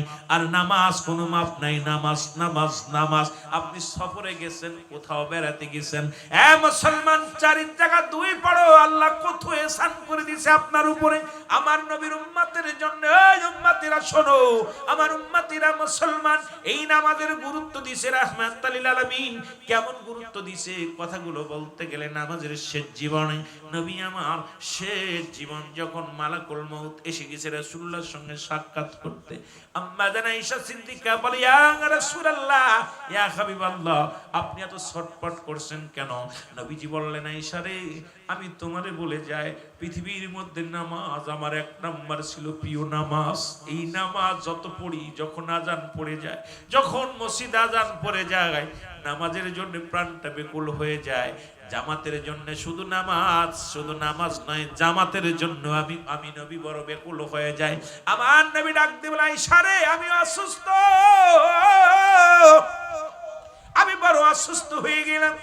নবীজি বললেন, আয়েশা রে, আমার প্রিয় সাহাবী হযরত আবু বকর সিদ্দিক রাদিয়াল্লাহু তাআলা আনহু নবীজির থেকে 6 মাসের বড় ছিলেন। একেতে ছিলেন নবীর সাহাবী, 2 নাম্বার ছিল নবীজির শ্বশুর মোবারক। ঠিক কিনা? জোরে বলেন ঠিক কিনা? আম্মা জান আয়েশা সিদ্দিকার আব্বা জান, আমার নবী বললেন, আয়েশা, আজকে আসরের সালাতটা আমার আবু বকর সিদ্দিক রাদিয়াল্লাহু তাআলা উনি জামাতে নামাজটা আদায় করবে। রাসূলুল্লাহ কি হইলেন? অসুস্থ হয়ে গেলেন। শুধু নামাজের গুরুত্বর কথা শুনে যাও মুসলমান, নবীজি অসুস্থ হয়ে গেলেন, মাঝে মাঝে হুঁশ হয়। নবীজি বলে, আয়েশা রে, নামাজ হইছেনি, জামাত হইছেনি। আয়েশা বলে, ইয়া রাসূলুল্লাহ, ইয়া হাবিবাল্লাহ, আমি তো দেখি এখনো জামাত হই নাই। জামাতের সময় হয়ে গেল, আজান হয়ে গেল, নামাজ শুরু হয়ে গেল। রাসূলুল্লাহ আম্মা জান আয়েশা সিদ্দিকাকে বললেন, আয়েশা রে, নামাজ কি শুরু হয়েছে? বলে, ইয়া রাসূলুল্লাহ, ইয়া হাবিবাল্লাহ, নামাজ শুরু হয়েছে। আমার নবীজি বলে, আয়েশা রে, আমার মাথাটা একটু উঁচু করে ধরো, দরজা জানলার কাপড়টা একটু সরায়া দাও। কাপড়টা জানালার কাপড়টা সরায়া দিলেন। আমার নবীজি প্রাণ ভরে দেখলেন আর নবীর সাহাবীরা জামাতের সঙ্গে নামাজ আদায় করে। জোরে বলেন মারহাবা। আর একটু জোরে। আমরা নবীরে ভালোবাসি, এই জন্য কথাগুলো বলতেছি। খালি মুখে ভালোবাসলে হবে না, অন্তরে অন্তর দিয়া ভালোবাসতে হবে মুসলমান। আমি প্রথমে বলছি, নবী বলছেন, হায়াতি খায়রুল লাকুম, আমার হায়াতের জিন্দেগিটা উম্মতের জন্য কল্যাণ স্বরূপ। আমার নবী বলেন, ওয়াফাতি খায়রুল লাকুম, নবীকে আমার ওয়াফাতটা আমার উম্মতের জন্য কল্যাণ স্বরূপ। সুতরাং দুপারেই নবী, এ পারো আমার, ও পারো আমার, এই নবীর পক্ষে থাকার দরকার আছে কিনা? তোরা দেখে যা আমেনা মায়ের কোলে, তোরা মধু পূর্ণিমার সীতা চাঁদু দোলে, তোরা দেখে যা। আহা, নবীজি আয়েশা গেছে দুনিয়ায়, আনন্দেতে মুখ বেরা যাচ্ছে। নবীর পক্ষে কথা বলবো, নবী আয়া গেছে, খুশি না বেজার? এখনো আসে নাই, ঠিক কি না? এই রবিউল আউয়াল মাসের আপনার 12 তারিখে রাসূলুল্লাহ সোমবারের দিন গত রাত্রে সবে সাদেকের সময় দুনিয়ার মধ্যে আগমন করেছে। সুবহানাল্লাহ বলেন। কেমন? আলম ইয়াজিদ কাতিমান ফা, ইতিম অবস্থায় আমার সাল্লাকা ইল্লা রাহমাতাম, পৃথিবীর রহমত নিয়ে রহমতের নবী দুনিয়া আগমন করেছে। খুশি না বেজার? আরো জোরে বলেন, খুশি না বেজার? তোরা দেখে যায় আমেনা লে, তোরা দেখে যা। আহা, কে গাইছে? লেখছে কে? কবি কাজী নজরুল ইসলাম। কত মজার, নবীরে ভালোবাসতো। আহারে কেমন আশেক ছিল। প্রতিটা কথার মধ্যে নবীর প্রেম, প্রতিটা কথার মধ্যে রাসূলুল্লাহর প্রেম, প্রতিটা কথার মধ্যে ছিল সুন্নি আকীদার কথা। ভিতরে কোনো বাতিল পন্থী নয়, জোরে বলেন ঠিক কিনা। এই নজরুল কথা বলছে, বিশ্ব যখন এগিয়ে চলেছে আমরা তখন পিছে, বউ তালাকের ফতোয়া খুঁজছে হুজুর সমাজ খুশে। কথা বুঝেন? একদল হুজুররা কয় নজরুল ইসলাম কাফের হয়ে গেছে, নজরুল আমাদের বিরোধিতা করতেছে। না, নজরুল সুন্নিদের পক্ষে ছিল, রাসূলুল্লাহর পক্ষে ছিল। এই জন্য প্রতিটা কথার ভিতর নবীজির প্রেম ছিল, জোরে বলেন ঠিক কিনা। আরো জোরে বলেন না। আহা, এই জন্য আপনারা, আমি সুন্নি ভাইদের বলি, নবীজির ভালোবাসা আমাদের অন্তরে ধারণ করার দরকার আছে কিনা, জোরে বলেন আছে কিনা। একটু মহব্বতের সঙ্গে দুরূদ শরীফ পড়ুন। আল্লাহুম্মা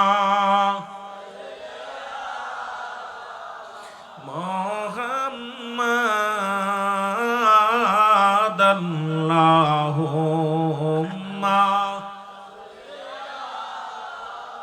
মুহাম্মাদ,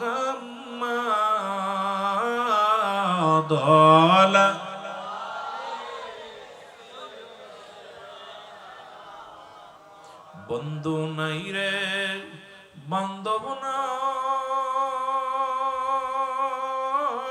রে, কবরে বন্ধু নাই রে, বান্ধব নাই রে, যে জায়গায় সেই জায়গারই বন্ধু গো নবী মুস্তাফা, আল্লাহুম্মা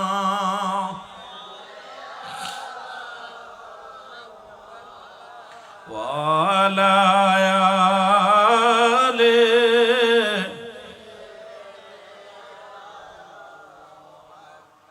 এ দুনিয়ার মুসলমান,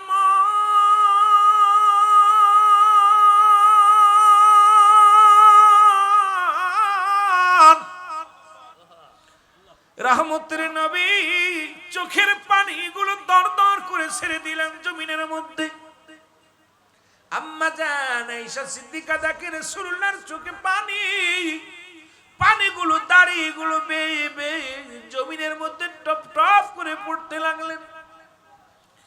নবীজি বলেন, আম্মা জান আয়েশা সিদ্দিকা বলে, ইয়া রাসূলুল্লাহ আপনার চোখে কেন পানি?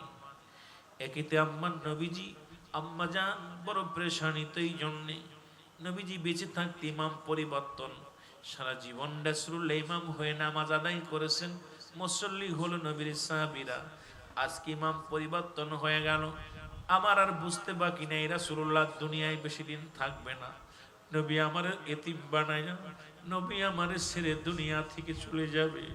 আম্মা জান আয়েশার বুকের ভিতরে বড় প্রচন্ড ব্যথা উঠে গেল। নবীজির প্রেমে পড়িয়া আম্মা জান আয়েশা কান্দে, চোখের পানি ছেড়ে কান্দে, রব্বে কারীম আমার আর বুঝতে বাকি নাই, ইমাম যেহেতু পরিবর্তন হইছে রে, আমার নবী মনে হয় আর বেশি দিন আমাদের মধ্যে থাকবে না। নবীজি বেঁচে থাকতেই দুনিয়ার মধ্যে ইমাম পরিবর্তন হলো। আমার নবীজি কান্দে, না জানি কি হয়ে যায়। নবীজির কান্না দেখে বলে, ইয়া রাসূলুল্লাহ, ইয়া হাবিবাল্লাহ, আপনি কেন কান্দেন? আমার আব্বাজান নামাজ আদায় করেছে, এই জন্য বুঝি আপনি কান্দেন। ইমাম ছিল হযরত আবু বকর সিদ্দিক রাদিয়াল্লাহু তাআলা আনহু। আমার নবী কায়সারে, তুমি আমার কান্না দেখলা, শুনে রাখো তাহলে এই কান্নাটা আমার কোনো দুঃখের কান্না নয়, এই কান্নাটা হলো আমার আনন্দের কান্না। আমি নবী পৃথিবীর মধ্যে আগমন করে নামাজের জন্য, নামাজ নামাজ, ওই নামাজের গুরুত্ব দিছি, নামাজের পরে গুরুত্ব দিছি। আমার রব্বে কারীম নামাজের কথা আমাকে বলেছে, আমার উম্মতের দিয়ে আমি নামাজ আদায় করেছি। আমি নবী নিজেই সালাত আদায় করেছি উম্মতদেরকে নিয়ে। আমি নবী যাবার আগে আমার চোখ দিয়া, এই শরীয়তের চোখ দিয়া দেখে গেলাম আমার উম্মতিরা জামাতের সঙ্গে নামাজ আদায় করছে। সুতরাং আমি নবী অত্যন্ত খুশি হয়েছি।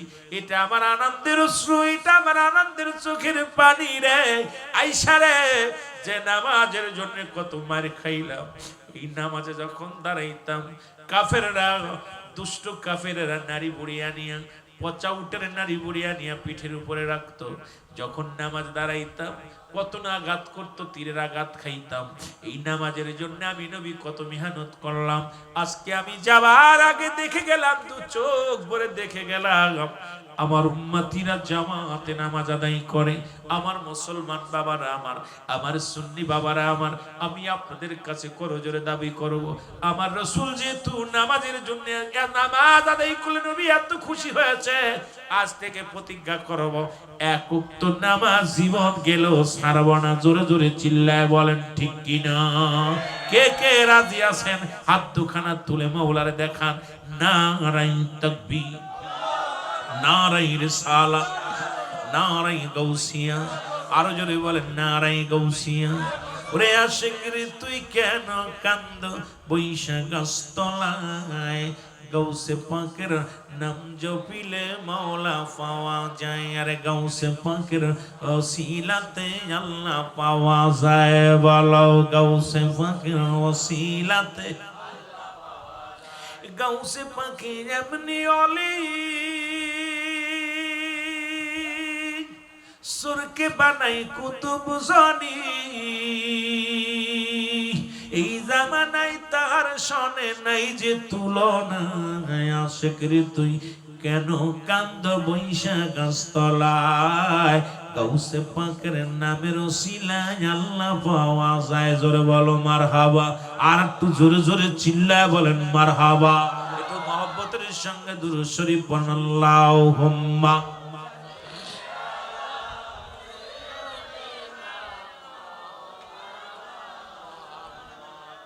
ওয়ালা আলি।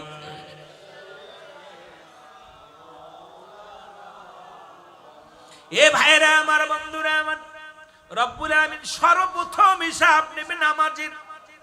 নামাজের হিসাব নিবে আপনার আমার জীবনের যখন শেষ হয়ে যাবে, মালাকুল মউত এসে যাবে। আমার বাবা অনেকগুলো এত সাবজেক্ট দিচ্ছে যা আমার আলোচনা করা সম্ভব নয়।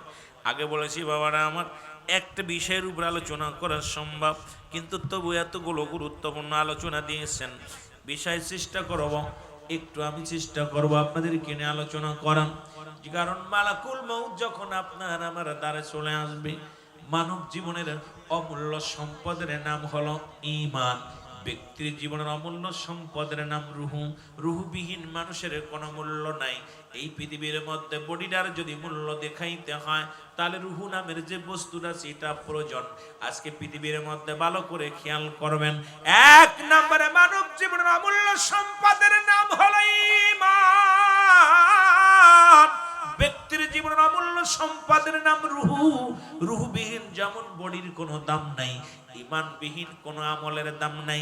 একটা হলো ঈমান, একটা হলো আমল। একটা হলো ঈমান, একটা হলো আমল। আমল হলো নামাজ, রোজা, হজ, যাকাত ইত্যাদি ইত্যাদি গুলোর নাম হলো আমল। ঈমান হলো নবী মুহাম্মদুর রাসূলুল্লাহ সাল্লাল্লাহু আলাইহি ওয়াসাল্লাম। জোরে জোরে চিল্লায় বলা যাবে না মারহাবা।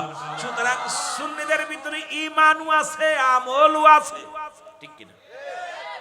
সুন্নি ভাইদের ভিতরে এক নাম্বার আছে ঈমান। কারণ সুন্নির ঈমান যাদের তাজা, আমলও আছে। যতই যা বলো কেন সুন্নিদেরকে নিয়ে কত ভাই কত কথা বলে, কিচ্ছু যায় আসে না। কারণ আমরা সুন্নি যারা, এক নম্বরে আমরা ঈমানটাকে তাজা আছে। কারণ আমাদের প্রত্যেকটা গরিব হোক, মিসকিন হোক, ভ্যান চালক হোক, গতবার দেখেছিলাম জশ্নে জুলুসে একজন প্রতিবন্ধী মানুষগুলো হাঁটতে পারে না, তাদের হাতের মধ্যে পতাকা নিয়ে নারায়ে রিসালাত দিতেছে। চট্টগ্রামের জমিনে হাঁটতে পারে না, প্রতিবন্ধী, পা নেলা, বসেন বুবা মানুষগুলো কথা বলতে পারে না। এই মানুষটার হাতেও দেখেছি পতাকারে মুসলমান। সাংবাদিকরা জিগায় কথা বলতে পারে না, তবে পতাকা ধরে জোরে জোরে ছাকি মারে, মনে হয় বলতেছি ইয়া রাসূলুল্লাহ, ইয়া রাসূলুল্লাহ। সুতরাং পৃথিবীর মধ্যে সুন্নিদের ভিতরে আছে নবীর প্রেম। জোরে জোরে চিল্লায় বলেন মারহাবা। আমার ভাইরা আমার, বন্ধুরা আমার, তাহলে বুঝতে পারলাম এক নম্বরে নবীর কাছে প্রিয় ছিল নামাজ, আমাদের কাছেও প্রিয় হলো নামাজ। ইসলামের বিধান এক নম্বরে কালেমা, দুই নম্বরে নামাজ, তিন নাম্বার রাসূলুল্লাহর কাছে ছিল প্রিয় তার উম্মতগণ, আমাদের কাছে সুন্নিদের কাছে আছে প্রিয় তার উম্মতগণ। সুন্নিরা মারামারিতে বিশ্বাস করে না, সুন্নিরা মুসলমান হাঙ্গামা পছন্দ করে না, সুন্নিরা কোনো মসজিদে আগুন দেয় না, সুন্নিরা কারোর ঘরে আগুন দেয় না, সুন্নিরা কারোর বাস পোড়ায় না, সুন্নিরা কোনো গাড়িতে আগুন দেয় না। কারণ সুন্নিদের এই আকীদা শিক্ষা দেয় না রাসূলের প্রেম যার অন্তরে আছে। এই একটা প্রমাণ পৃথিবীর কোনো মানুষ দেখাইতে পারবে না।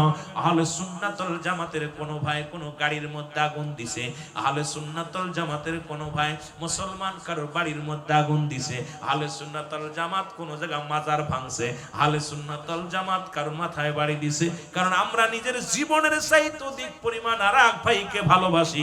যে শিক্ষা দিছে মদিনাওয়ালা, সেই শিক্ষায় আমরা শিক্ষিত। জোরে জোরে বলেন ঠিক কিনা? একটা প্রমাণ দেখান না। রাসূলুল্লাহ দুই নাম্বার পেয়েছিল তার উম্মতগণ, সুন্নি জনতাও এক সুন্নি বা এক সুন্নি ভাইকে জীবনে চাইতে বেশি ভালোবাসে। জোরে বলেন ঠিক কিনা? দেখেন এই যে বাংলাদেশে এত অকারেন্স হচ্ছে, অকারেন্স দেখেন প্রায় গতকাল একটা মসজিদে আগুন দিছে। রাগ করবেন না, আমরা যদিও অনেক ভাই ওই পন্থী থেকে থাকেন, আপনারা আমরা কথাগুলো একটা একটা সারা বাংলাদেশে আহলে সুন্নাত ওয়াল জামাত একটা মসজিদ আগুন দিছে, একটা মসজিদে আগুন দিছে, প্রমাণ পাইছেন? একটা গাড়ির মধ্যে আগুন দিছে, একটা মাজার ভাঙছে, কতক্ষণ একটা মাজার ভাঙছে, একটা মন্দির ভাঙছে। আহলে সুন্নাত ওয়াল জামাত কোন মসজিদে যায় মন্দিরে যায় গীতা পাঠ করছে না? কোন গীতার সামনে নামাজ পড়ছে? কোন মসজিদে মন্দিরে নামাজ পড়ছে? আহলে সুন্নাত ওয়াল জামাতের ভাইরা কাউকে দেখাতে পারবেন না। কারণ রাসূলুল্লাহর প্রেমে যাদের অন্তর গড়া, যাদের অন্তর দেহ সব রাসূলের প্রেমে গড়া, এই মানুষটা তো পৃথিবীর মধ্যে কোনো অন্যায় কাজ করতে পারে না। জোরে বলেন ঠিক কিনা? আমার ভাইরা, আমার বন্ধুরা, আমার কালেমা পড়েছেন নামাজ, এবং কালে যখন মুসলমান হয়েছেন দ্বিতীয় হলো নামাজ, তৃতীয় হলো মুসলমান, রোজা, চতুর্থ নাম্বার হলো যাকাত, পঞ্চম নাম্বার হলো হজ। কালেমা, নামাজ, রোজা, হজ, যাকাত, এই পাঁচটা আপনাদের আপনার আমার জন্য। আর এই জন্য সর্বপ্রথম ধরবে নামাজির। বেনামাজির কত কঠিন আযাব হবে। বেনামাজির মুসলমান ওই কবরের ভিতরে ভয়ঙ্কর আযাব হবে। এমন আযাব হবে রে মুসলমান, যেদিন দুনিয়া থেকে বিদায় নেবেন, মালিক ফেরেশতার গুলো ওই জাহান্নামের দরজাগুলো খুলে দিবে, ফেরেশতাদের হুকুম দিবে, ফেরেশতারা যাও। ওই বেনামাজির কবরের মধ্যে এমন ভয়াবহ গর্জন মারবে, সাপ বিচ্ছু গর্জন মারবে। বেনামাজির ঘরের মধ্যে ওই কবরের মধ্যে আগুন জ্বালিয়ে দিবে। ওই বেনামাজির মুসলমান কবরের মধ্যে এমন মুসলমান দুর্গন্ধ বাইর হবে। বেনামাজির মুসলমান শুনে নাও, এক নম্বরে আগেই বলেছি রাসূলুল্লাহর ভিতরে পর্দা পড়ে যাবে। এক নম্বরে এই বেনামাজির সঙ্গে রাসূলের কোনো সম্পর্ক থাকবে না, বেনামাজির সঙ্গে আল্লাহর কোনো সম্পর্ক থাকবে না, বেনামাজির সঙ্গে ইমানদারের কোনো সম্পর্ক থাকবে না, বেনামাজির সঙ্গে কোনো ভাই বন্ধুর সম্পর্ক থাকবে না। একমাত্র নামাজ কাফের এবং মুসলমানদের মধ্যে পার্থক্য, নামাজ পড়ে ইমানদারেরা কেমনে পড়ে? লা কখন ইল্লা ব্যতীত, হুজুর মানে হাজির নাজির, কল মানে আত্মা, সালাত মানে নামাজ। এই নামাজ সুন্নি ভাইরা, লা সালাতা ইল্লা বিহুজুরিল কলব, নামাজ নাই হুজুরি তেল ব্যতীত। এমন নামাজ পড়ে যে নামাজে মাওলার মিরাজ হয়, আল্লাহর সঙ্গে দিদার হয়। সুতরাং পাঁচ ওয়াক্ত নামাজের ভিতরে যদি কোনো ব্যক্তি একবার ঢুকে যায়, রব্বে কারিমের সঙ্গে দিদার হয়ে যায়, এই ব্যক্তির মরণে ভয় নাই, হাসরে ভয় নাই, মিজানে ভয় নাই, ফুলসিরাতে ভয় নাই, ইহকালে ভয় নাই, পরকালে ভয় নাই। কারণ নামাজি ব্যক্তির সমস্ত খারাপ কাজ থেকে বাঁচায় নামাজ। জোরে জোরে চিল্লায় বলা যাবে না সুবহানাল্লাহ। এই জন্য বেনামাজির সবচেয়ে বড় দুঃখের বিষয় হলো যে রাসূলের সঙ্গে সাক্ষাৎ হবে না। জাহান্নামের অগ্নিকাণ্ডগুলো জ্বলিয়ে দেওয়া হবে, 7টা জাহান্নামের দরজাগুলো খুলে দেওয়া হবে, তাকে জ্বালানো হবে, পুরানো হবে, আবার তারে আবার জীবিত করবে, আবার জ্বালাবে, আবার জ্বালাবে, আবার জ্বালাবে। তারপরে সর্বোপরি একটা কথা আপনাদেরকে আমি জানিয়ে দিছি যে এক ওয়াক্ত নামাজ কাজা দিলে এত পরিমাণ জাহান্নাম। এইবার আপনার আমার জীবন তো জেল খাটতে খাটতেই জীবন শেষ, জেল খাটতে খাটতেই শেষ জীবন। এই জন্য আজ থেকে আমরা প্রতিজ্ঞা করব নামাজের জন্য। আমিন বলেন, আমিন বলেন, আর একটু জোরে বলেন আমিন।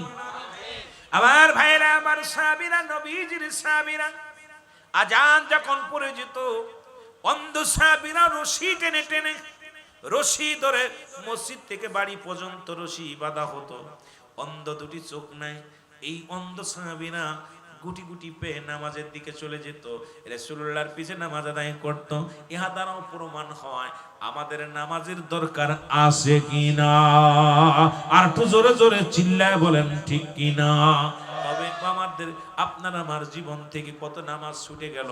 আজকে আমরা প্রতিজ্ঞা করব, আজ থেকে আমরা এখান থেকে প্রতিজ্ঞা করব, ওয়াদাবদ্ধ করব, জীবনের শেষ পর্যন্ত রব্বে কারীম আমাদের জীবনের নামাজগুলো যেন না ছুটে। জোরে বলেন আমিন। মুহাব্বতের সঙ্গে দুরূদ শরীফ পড়েন আল্লাহুম্মা।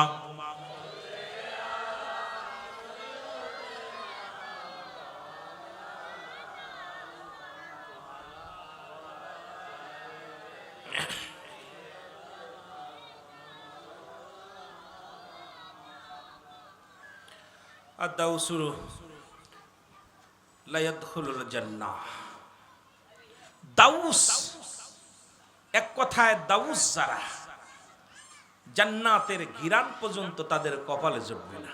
ঠিক কিনা? আরো জোরে বলেন। এখন আল্লাহ বলছেন কাফের বেঈমান মুশরিকদের জন্য আমি একটা নয় দুইটা নয় ৭-৭টা জাহান্নাম প্রস্তুত। উইদ্দাতিল কাফিরিন, কাফের বেঈমান মুনাফিকদের জন্য প্রস্তুতি আছে ৭টা জাহান্নাম। কয়টা জাহান্নাম? আর একটু জোরে বলেন। আমার বাবারা রাসূল মিরাজে গেলেন, খুব লক্ষ্য করবেন, রাসূল মিরাজে গেলেন।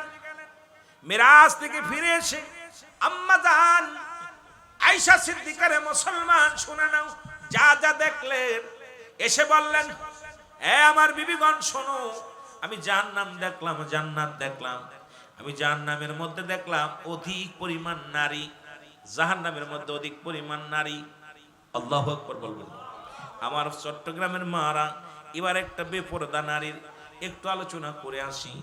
দাউস হলো এই ব্যক্তি, দাউস পুরুষকে বিয়ে করা হারাম, দাউস মহিলাকে বিয়ে করা হারাম। দাউস কারা? দাউসের সংখ্যা আগে জেনে নেই।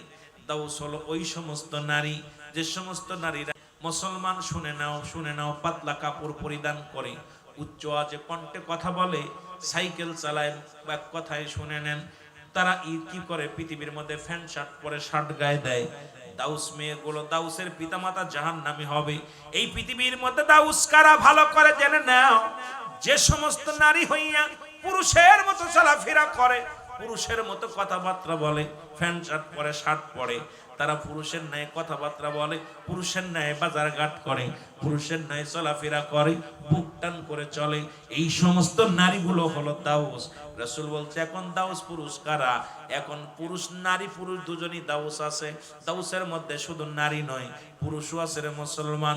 পুরুষ দাউস হলো যে সমস্ত পুরুষ মানুষ হইয়া মেয়েদের মতো কথাবার্তা বলে, নাক ফুরায়, কান ফুরায়, হাতের মধ্যে ছুরি দেয়, মুসলমান মহিলাদের মতো চলাফেরা করে, মহিলাদের মতো না টানে, দেখা যায় গলার মধ্যে সোনার চেন লাগায়, হাতের মধ্যে সোনার ব্রেসলেট লাগায়। এই সমস্ত দাউস, দাউসের পিতামাতা জাহান্নামী। জোরে জোরে চিল্লায় বলো আল্লাহু আকবার। দাউস পুরুষ, দাউস মহিলা, দুইটাই আছে।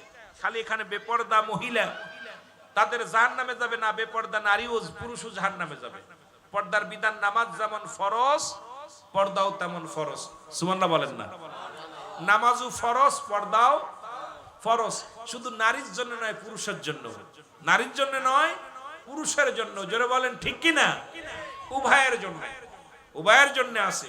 এখন দাউসের পিতামাতা, দাউসের পিতামাতা যাদের ছেলে মেয়ে এক নাম্বার মেয়ে কুলে জন্ম নিয়ে, যে সমস্ত মেয়েরা মেয়ে কুলে জন্ম নিয়ে প্যান্ট শার্ট পরে শার্ট গায়ে দেয়।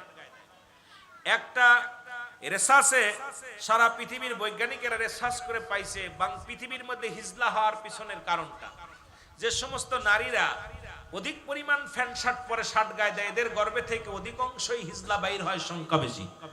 কথা বুঝেননি? এই যে হিজলা তৃতীয় লিঙ্গ, যেটা এই লিঙ্গ যেটা হয় আপনার ভালো করে বুঝে নেবেন। এটা বিদেশি এবং বাংলাদেশি সমস্ত বৈজ্ঞানিকরা রিসার্চ করে, অনেক গবেষকরা গবেষণা করে পেয়েছে যে হিজলা হওয়ার পিছনে শুধু মা বাবাই দায়ী। কারণ এই যারা মেয়ে কুলে জন্ম নিয়ে যারা প্যান্ট শার্ট পরে শার্ট গায়ে দেয়, এরা দাউস, যারা পুরুষের ন্যায় চলাফেরা করে, পুরুষের মতো কথাবার্তা বলে। রাসূল বললেন আমি জাহান্নামে গেলাম। বেপরদা নারীরা শোনো, নবীজি বললেন আমি জাহান্নামে গেলাম, দেখলাম অধিক পরিমাণ নারীগুলো জাহান্নামের মধ্যে জ্বলতেছে। রাসূল বলার পর আম্মা জান বলেন হুজুর কিসের কারণ? বলে বিবি রে, ওই সমস্ত নারীগুলো স্বামীর নামে লানত করতো। এক নম্বরে আমার বাবারা যারা আছেন ভালো করে শুনবেন, একটু ছোটখাটো আলোচনা নয়, লম্বা আলোচনা। আমি অত বড় লম্বা আলোচনা করব না, আমি শুধু বোঝানোর জন্য বলে যাই। নবীজি বললেন দাউস, এই সমস্ত মেয়েরা যারা জাহান্নামে যাবে, অধিক পরিমাণ নারীদের জাহান্নামে দেখলাম। আম্মা জান বলে ইয়া রাসূলুল্লাহ, ইয়া হাবিবাল্লাহ, তাদের কি দোষ গো? বলে আমার বিবিগণ শোনো, ওই সমস্ত নারীরা হলো লানতকারী মহিলা। নবীজি বললা পর আম্মা জান বলেন হুজুর লানত কাকে বলে? বলে এই সমস্ত নারীরা স্বামীকে অভিশাপ করত, স্বামীকে গালিগালাজ করত। এই চট্টগ্রামের মারা শোনো, যে সমস্ত নারীরা স্বামীকে গালি দিবে, স্বামীকে অভিশাপ দিবে, এই সমস্ত নারীগুলো হজ কবুল হবে না, যাকাত কবুল হবে না, সদকা কবুল হবে না। পৃথিবীর মধ্যে নারী, আমার মা শুনে নাও, শুনে নাও, যারা স্বামীকে অভিশাপ দাও, স্বামী মরে না কেন? ও মরে গেলে বাঁচতাম, ওর পালে এসে শান্তি পাইলাম না। আমার বাবারা, আমার বন্ধুরা, আমার এই সমস্ত নারীগুলো বিনা হিসেবে জাহান্নামে যাবে। জোরে বলো আল্লাহু আকবার। লানতকারী মহিলা, লানত।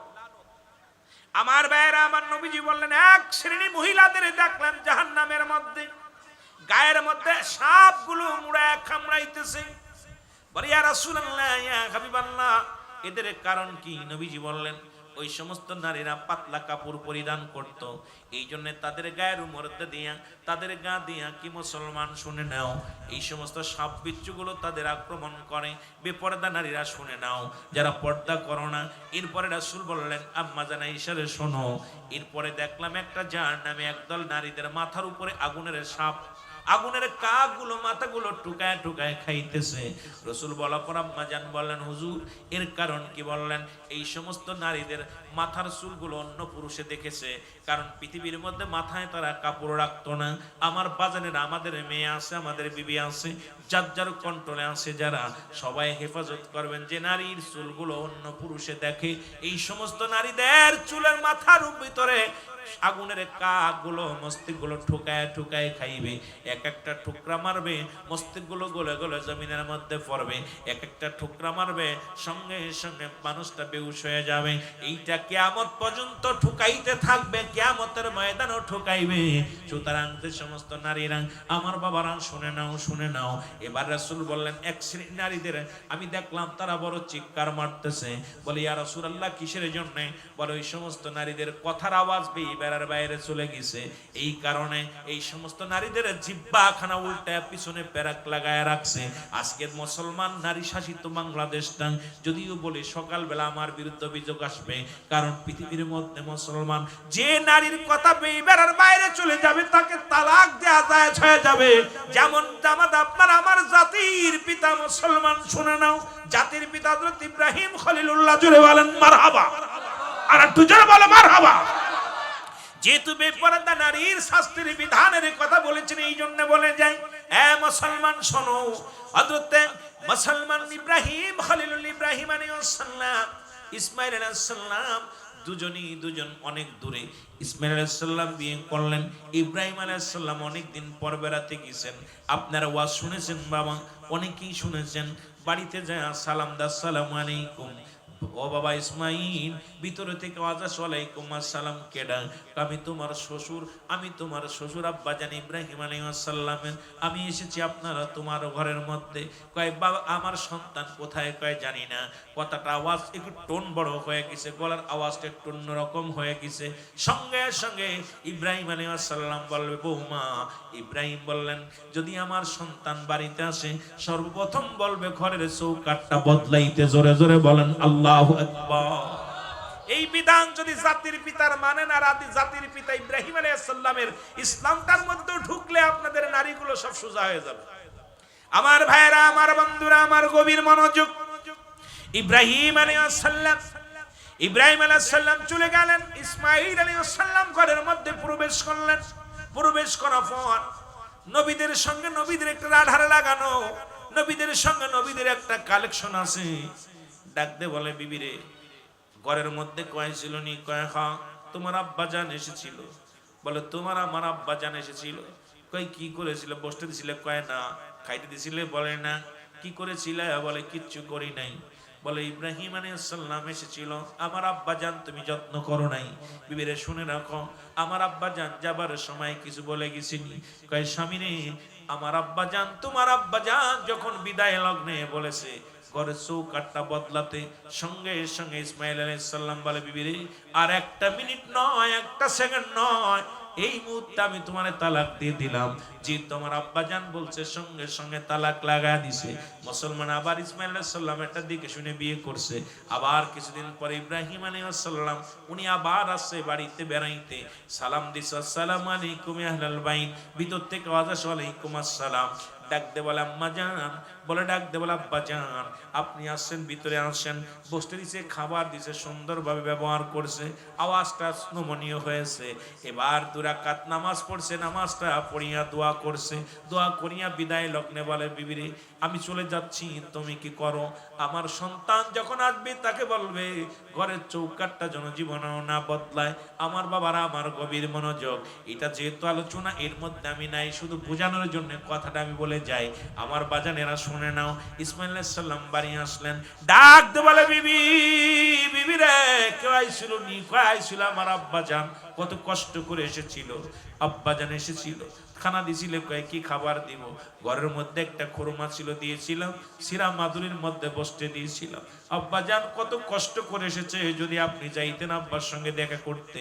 ডাকতে বলে বিবি রে, আব্বা জান কি যাবার সময় কিছু বলে গেছিনি? কয় যাবার সময় বলে গেছে, সেজন্য কোনোদিন আমি তুমি ঘরের চৌকাঠটা না বদলাও। ডাক দে কয় বিবি বলে আলহামদুলিল্লাহ বিবি রে, আল্লাহ রাব্বুল আলামিন তোমার উপরে রাজি, আমার বাবা জান যেহেতু রাজি হয়েছে, তোমার কপাল খুলে গেছে। জোরে জোরে চিল্লায় বলো আল্লাহু আকবার। আমার ভাইয়েরা, আমার বন্ধু, রাসূল বললেন, এ মুসলমান, আমি ওদিকে জাহান্নামের বিষয় গিয়েছিলাম শুধু বোঝানোর জন্য। শ্বশুর এবং ছেলের মধ্যে এটা নিয়ে যদি আলোচনা করি আরো কিছু সময় বড় লম্বা আলোচনা হয়ে যাবে। এই জন্য আমি হঠাৎ করে শুধু বোঝানোর জন্য 2-4টে কথা বলে আসলাম। রাসূল বলেন, এক শ্রেণী নারীদের, এ মুসলমান শোনো, এমন জ্বলন্ত আগুনের মধ্যে তাদের ঢেলে দেয়া হবে, আগুনের মধ্যে তাদের ঢেলে দেয়া হবে। এত জোরে চিৎকার মারবে, এত জোরে চিৎকার মারবে, আরশ মহল্লার ফেরেশতারা পর্যন্ত এই আওয়াজটা শুনতে পাবে। রে মুসলমান, শুনে নাও, শুনে নাও, ও আমার মা বোনেরা শুনে নাও। বিপর্দায় চলো না, পর্দার বিধান নবীজি কেমনে লাগাইছে। নবীজি যখন বসে আছে, 2জন অন্ধ সাহাবী আগমন করেছে। নবীজি বললেন, বিবিরা তোমরা ভিতরে যাও। বিবিরা বললেন, ইয়া রাসূলুল্লাহ, ইয়া হাবিবাল্লাহ, আমি যে ভিতরে যাব, যিনি আসছেন উনি তো অন্ধ মানুষ, আমাকে দেখতে পারবে না। আমার নবীজি বললেন, এই বিবি শোনো, তারা তোমাকে দেখতে পায় না, কিন্তু তুমি তো তাদের দেখতে পাও। ইসলামের বিধান কত সুন্দর। সুতরাং মুসলমান শুনে নাও, আজকে ভালো করে জেনে নাও, মুসলমান শুনে নাও। নবীজি তার বিবিদেরকে অন্ধ সাহাবী থেকে আড়াল করেছে। আর আমরা হুজুররা বাড়ি আসলে আপনাদের বউগুলো দেন আমাদের খেদমত করতে। এটা কোন ইসলাম পাইছেন বুঝি আসে না? জোরে জোরে চিল্লায় বলেন ঠিক কিনা। বেগানা নারী চেহারা দেখা হারাম, বেগানা পুরুষের চেহারা দেখা হারাম। যাদের সঙ্গে বিয়ে করা জায়েজ তাদের দেখা দেওয়া হারাম। যাদের সঙ্গে বিয়ে করা জায়েজ, এক কথা বুঝে নিবেন, যাদের সঙ্গে বিবাহ বন্ধনে আবদ্ধ হওয়া জায়েজ তাদের সঙ্গে দেখা করা হারাম। কথা বুঝেন? তাদের সঙ্গে দেখা করা কি হারাম। যাদের সঙ্গে বিয়ে করা হারাম তাদের সঙ্গে দেখা করা জায়েজ। কথা বুঝেননি? একবারে বাংলা কথা। এরপরে যদি না বোঝেন তাহলে তার আমার কিছু করার নাই। একবারই হলো, যাদের সঙ্গে বিবাহ বন্ধনে আবদ্ধ হওয়া জায়েজ তাদের সঙ্গে দেখা করা হারাম।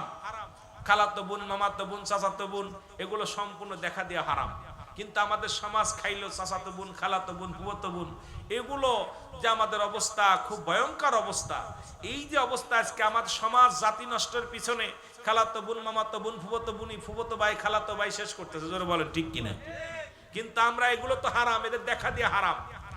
এদের সঙ্গে দেখা দেয়া কি? জোরে বলেন, দেখা দেয়া কি হারাম। এক কথায় বেগানা নারী চেহারা দেখা হারাম, বেগানা পুরুষের চেহারা দেখা হারাম। এই হারামকে কোনো ব্যক্তি হালাল করার এখতিয়ার কোনো মুফতি সাহেবের নাই। যদি কোনো মুফতি সাহেব এটা হালাল করতে পারে, আমি তারে বলবো আমার সঙ্গে চ্যালেঞ্জ করেন, আমি আপনার সঙ্গে বসবো যে আপনি হারাম করতেছেন, কোন ফতোয়ায় হারাম হালাল করতেছেন। ইমাম আদারুজ্জান নবুয়াতের প্রথম খণ্ডের মধ্যে বয়ান করতেছে, হারামকে যদি কোনো ব্যক্তি হালাল বলে সে কাফের কাফের কাফের, আর হালালকে যদি কোনো ব্যক্তি হারাম বলে সেও কাফের। সুতরাং আপনার আমার দৃষ্টিতে যেটা শরীয়তের বিধান অনুযায়ী হারাম সেটা হারামই, হালাল করার কোনো এখতিয়ার কোনো ফতোয়া নাই। জোরে বলেন ঠিক কিনা, জোরে বলেন ঠিক কিনা। এই জন্য বেপর্দা নারী যারা আছেন, বেপর্দা নারী আর আপনার ব্রেক ছাড়া গাড়ি একই অবস্থা। ব্রেক ছাড়া গাড়ি আর বেপর্দা নারী একই অবস্থায় চলে। ব্রেক ছাড়া গাড়ি চললে যেমন দুর্ঘটনা ঘটে, বেপর্দা নারীর কারণে সমাজে বেশি দুর্নীতি হয়। জোরে বলেন ঠিক কিনা। সমাজের মধ্যে ফিতনা শুরু হয়, সমাজের মধ্যে হট্টগোল হয়, সমাজ নষ্ট হয়, জাতি নষ্ট হয়, ইসলাম নষ্ট হয়। এই জন্য এমন কোনো কাজ করব না যা দ্বারা সমাজ এবং জাতি নষ্ট হয়। জোরে বলেন ঠিক কিনা। একটু মহব্বতের সঙ্গে জিকির করুন লা ইলাহা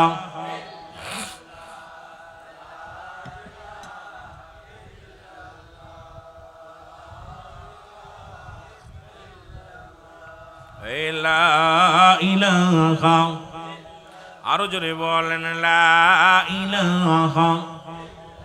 তুমি কাউকে বানাইলা খলিলুল্লাহ, তুমি কাউকে বানাইলা রূহুল্লাহ, তুমি কাউকে বানাইলা লাও, তুমি কাউকে বানাইলা রূহুল্লাহ। আর নূর মুহাম্মদ সাল্লাল্লাহ, বল নূর মুহাম্মদ। আর লা ইলাহা ইল্লাল্লাহ, লা ইলাহা, আর জোরে লা ইলাহা, জবান খুলে লা ইলাহা, লা ইলাহা। তুমি কাউকে বানাইলা খলিলুল্লাহ, তুমি কাউকে বানাইলা রূহুল্লাহ, তুমি কাউকে বানাইলা খলিলুল্লাহ, তুমি কাউকে বানাইলা রূহুল্লাহ। আর নূর মুহাম্মদ সাল্লাল্লাহ, বল নূর মুহাম্মদ। লা ইলাহা ইল্লাল্লাহ, বল লা ইলাহা, লা ইলাহা। বাবারা আমার, এই যেদিন খানে দাজ্জাল আগমন করবে, ইমাম মেহেদী আলাইহিস সালাম আগমন করবে। ইমাম মেহেদীর নাম থাকবে মুহাম্মদ, ইমাম মেহেদীর বাবার নাম থাকবে মুসলমান, শুনে নাও। আব্দুল্লাহ মান নাম থাকবে মুসলমান, শুনে নাও। ওই কোতামে না, ওই মুসলমান, ওনার বংশ থাকবে ফাতেমার বংশধর, গোত্র থাকবে বদুয়ার বতুয়া গোত্র। ইমাম মেহেদী আলাইহিস সালাম বাংলাদেশে অলরেডি বাংলাদেশে একাধিক ইমাম মেহেদী বলে দাবি করেছেন। কিন্তু শুনে নেন সুন্নি ভাইরা, যদি কোনো আমাদের মধ্যে কোনো ব্যক্তি ইমাম মেহেদী বলে দাবি করে, ওর জুতা স্যান্ডেল দিয়ে পিটাইবেন নাকি হবে। কারণ বাংলাদেশে ইমাম মেহেদী আইব না, ইমাম মেহেদী আইব মুসলমান। কোথায়? পদুয়া গোত্র।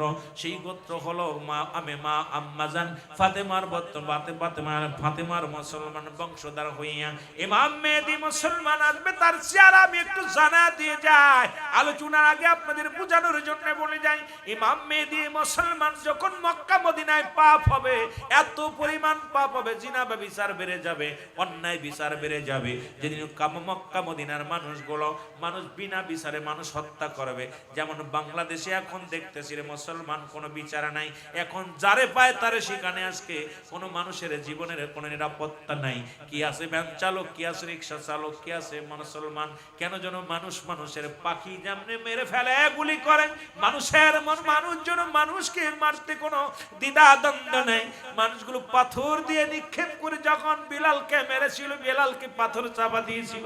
কিছুদিন আগে দেখলাম এক ব্যবসায়ী ভাই আরেক ভাইয়ের আমার তাকে পাথর দিয়ে কেমন ভাবে নিক্ষেপ করে মারা হলো।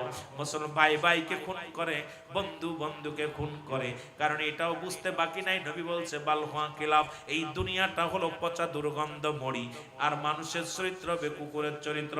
মানুষ যেমন পৃথিবীর মধ্যে কুকুর যেমন মরি পাইলে খুশি হয়, সে জামানার মানুষগুলো সম্পদ পাইলে খুশি হবে, সম্পদের জন্য বাইরে খুন করবে। হায়রে অত্তমীর মুশাররফ হোসেন লিখে গেলেন, কারবালার প্রান্ত থেকে আমাদের শিক্ষা নেওয়ার দরকার। মুসলমান, আমার লম্বা আলোচনা, এই আলোচনাগুলো করার দরকার, 2-4 রাত জানার দরকার আপনাদেরকে। মুসলমান, ইমাম মেহেদী আলাইহিস সালামের তখন সর্বোচ্চ পরিচয়, তার পরিচয়টা আমি তুলে ধরি যাতে আপনাদের চিনতে ভালো হয়, যাতে বুঝতে ভালো হয়। ইমাম মেহেদী আলাইহিস সালাম যখন মক্কা মদিনায় এত পরিমাণ পাপ হবে, জিনা হবে, অন্যায় হবে, অপরাধ হবে, বেপরদায় নারীগুলো চলবে, বেপরদায় পুরুষ চলবে, সুদের মাত্রা বেড়ে যাবে। ইমাম মেহেদী আলাইহিস সালাম রাতের অন্ধকারে বাইর হয়ে যাবে। ইমাম রাসূল বললেন, ইমাম মেহেদীর পরিচয়, ওনার ইমাম মেহেদী আলাইহিস সালামের গায়ের রং থাকবে শ্যামলা, মাথার চুলগুলো থাকবে কোকড়ানো মোকড়ানো, কালো কালো কুচকুচে থাকবে কোকড়ানো মোকড়ানো। ইমাম মেহেদী আলাইহিস সালামের, মুসলমান শুনে নাও, এই বুরুটা হবে টানা বুরু। ইমাম মেহেদী আলাইহিস সালামের কানের মধ্যে পশম হবে, বড় বড় লম্বা লম্বা পশম হবে। ইমাম মেহেদী আলাইহিস সালাম বুকে অনেক পশম থাকবে, সিনাটা সিংহ পুরুষের মতো থাকবে। ইমাম মেহেদী আলাইহিস সালাম সবচেয়ে বড় পরিচয় হলো, ইমাম মেহেদী আলাইহিস সালামের থাকবে মুসলমান তুতলা থাকবে, কথা বলতে গেলে বেঁধে যাবে, সে উরুতের মধ্যে জোরে জোরে আঘাত করবে। ইমাম মেহেদী আলাইহিস সালাম প্রকাশ হওয়ার আগে আমার মন বলে ইমাম মেহেদী আলাইহিস সালামের প্রকাশের সময় এসে গেছে। জোরে বলেন ঠিক কিনা? এই জন্য বলতেছি যে এখন দেখেন সৌদি আরবে যে অবস্থা, আমরা সবাই সৌদির ইসলাম মানি। সৌদি আরবে এখন নারী, আমাদের বাংলাদেশে যত নারী যায় তাদেরকে যেভাবে নির্যাতন করে, সৌদিতে যে অবস্থা শুরু হয়েছে। সৌদি আরবে এখন সিনেমার হল ভিত্তি স্থাপন হয়েছে। যারা সৌদি আছে খবর নেন, মিথ্যা হইলে আকবর হুজুরুল্লাহ সিদ্দিকী সাহেব মিথ্যা বলে গেছে। সৌদি আরবে আপনার, আমরা সৌদি থেকে খেয়াল করি, সৌদির বাদশা যিনি, ইনি সবচেয়ে বড় ভয়ঙ্কর একজন দাজ্জাল। এই দাজ্জাল ইসলামের দোহাই দিয়ে যত সন্ত্রাসী কার্যকলাপ, যত লামাযাবি, যত দুনিয়ার ফেকরাবাদ গুলোকে আশ্রয় দিয়া ইসলামের ক্ষতি করার জন্য পায়তারা শুরু করছে। বলেন ঠিক কিনা? এর অন্য দেশের দালাল, ভালো করে বুঝে নিবেন। আমার নবীজি বলে গেছেন যা সবগুলো আমরা পাইতেছি। মক্কা শরীফে এখন পতিতালায়, মুসলিম পতিতালায় খোলা হয়েছে কাবা শরীফে। কোথায় বোঝেননি? মক্কা মদিনায়। কোথায় আছেন? বাংলাদেশের পতিতালায় ভাঙ্গা হয়েছে, ওরা গড়তেছে। সুতরাং নারীরা এখন গাড়ি চালায়, প্রায় দেখবেন মেয়েরা এখন ড্রাইভিং করে। নবীজি বলছেন যখন এইগুলো শুরু হয়ে যাবে তখন ইমাম মেহেদী আলাইহিস সালামের আগমন ঘটবে। আর ইমাম মেহেদী আলাইহিস সালামের হাতে বায়াত গ্রহণ করবেন হযরত ঈসা আলাইহিস সালাম। ঈসা আলাইহিস সালাম যেহেতু দাবি করেছিল, হে রব্বুল আলামিন, আমি তো নবী হয়ে আসলাম দুনিয়ার মধ্যে, আখির নবীর এত মর্যাদা, আমার জীবনে তুমি শেষ জীবনে আমাকে তুমি নিয়ে যাও, তুলে নিয়ে যাও, আমাকে ওই নবীর পায়, ওই নবীর উম্মাত হিসেবে আমারে পাঠাও। রব্বুল আলামিন কবুল করেছিলেন। ঈসা আলাইহিস সালাম আসবে। আর রাসূল যারা মক্কা মদিনা হজ করতে গেছেন, নবীজির পায়ের গোরে, কদমের গোরে, নবী, আমার নবী রাহমাতুল লিল আলামিন, যেহেতু আমার নবীজির অনেক রওজা পাক মুবারক বলি আমরা, কারণ নবীজির আপনার প্রতি লাঠি মুবারক, নবীজির দাড়ি মুবারক, নবীজির পাগড়ি মুবারক, নবীজির সমস্ত, আল্লাহর নবীজির নয়, শুধু আল্লাহর ওলিদের, আল্লাহর নবীদের যা কিছু ব্যবহার করে এটা পুত পবিত্র হয়ে যায়। জোরে বলেন না সুবহানাল্লাহ। এখন আমার নবীজির রওজার পাশে ডান পাশে একটা পায়ের জায়গা, একটা জায়গা আছে কবরের জায়গা। ঈসা আলাইহিস সালামের মৃত্যু হবে, ওখানে ওনার কবর হবে। ঈসা আলাইহিস সালামের কবর, রাসূলুল্লাহ বলছে আমার পায়ের গোরে, কদমের গোরে জায়গা রেখে গেছে ঈসা আলাইহিস সালামের, যে আমার পায়ের গোরে, কদমের গোরে একটা জায়গা থাকবে। ওই জায়গার মধ্যে দেখবেন রাসূলুল্লাহ রওজা যারা গিয়েছেন, রওজার পাশে একটা জায়গা আছে, এই জায়গার মধ্যে হযরত ঈসা আলাইহিস সালামের কবর হবে। সুবহানাল্লাহ বলেন না? আমার বাবারা, ইমাম মেহেদী আলাইহিস সালাম যখন আসবে তখন মানুষ, আলেম ওলামা, একমাত্র হক্কানি আলেম, হক্কানি উলামায়ে কেরাম টের পাবে। তখন ইমাম মেহেদী আলাইহিস সালামকে দেখে চিনে ফেলবে। সবাই বলবে আপনি ইমাম মেহেদী, বলবেন আমি ইমাম মেহেদী না, আমার নাম মুহাম্মদ। সুবহানাল্লাহ বলেন। আর একটু জোরে বলেন। তখন উপর থেকে একটা আওয়াজ আসবে, হাযা খলিফাতুন ফিল আরদ, হাযা খলিফাতুন ফিল আরদ, এই আওয়াজটা আসবে। তখন সবাই বলবে হুজুর আওয়াজটা কে দিল? এই আওয়াজটা কে দিল? তখন ঈসা আলাইহিস সালাম মাথা নত করে বলবেন হা। এটা ইমাম মেহেদী আলাইহিস সালাম বলে হা, আপনারা যা শুনেছেন ঠিকই শুনেছেন, আমি হলাম এই জামানার ইমাম মেহেদী আলাইহিস সালাম। জোরে বলেন না সুবহানাল্লাহ। তখন ইমাম মেহেদীর বয়স হবে 40 বছর। কত বছর? জোরে বলেন কত বছর? 40 বছর প্রকাশ পেয়ে যাবে। ইমাম মেহেদী প্রকাশের পরেই খানে দাজ্জাল আসবে। খানে দাজ্জাল পৃথিবীতে থাকবে মাত্র 40 দিন। কয়দিন? জোরে বলেন কয়দিন? এই 40 দিনে অল পৃথিবী খায়ের করবে, অল পৃথিবী। আমার বাবারা আমার, এর মধ্যে হযরত ঈসা আলাইহিস সালাম আসবে। ঈসা আলাইহিস সালাম আসবে, আসা পর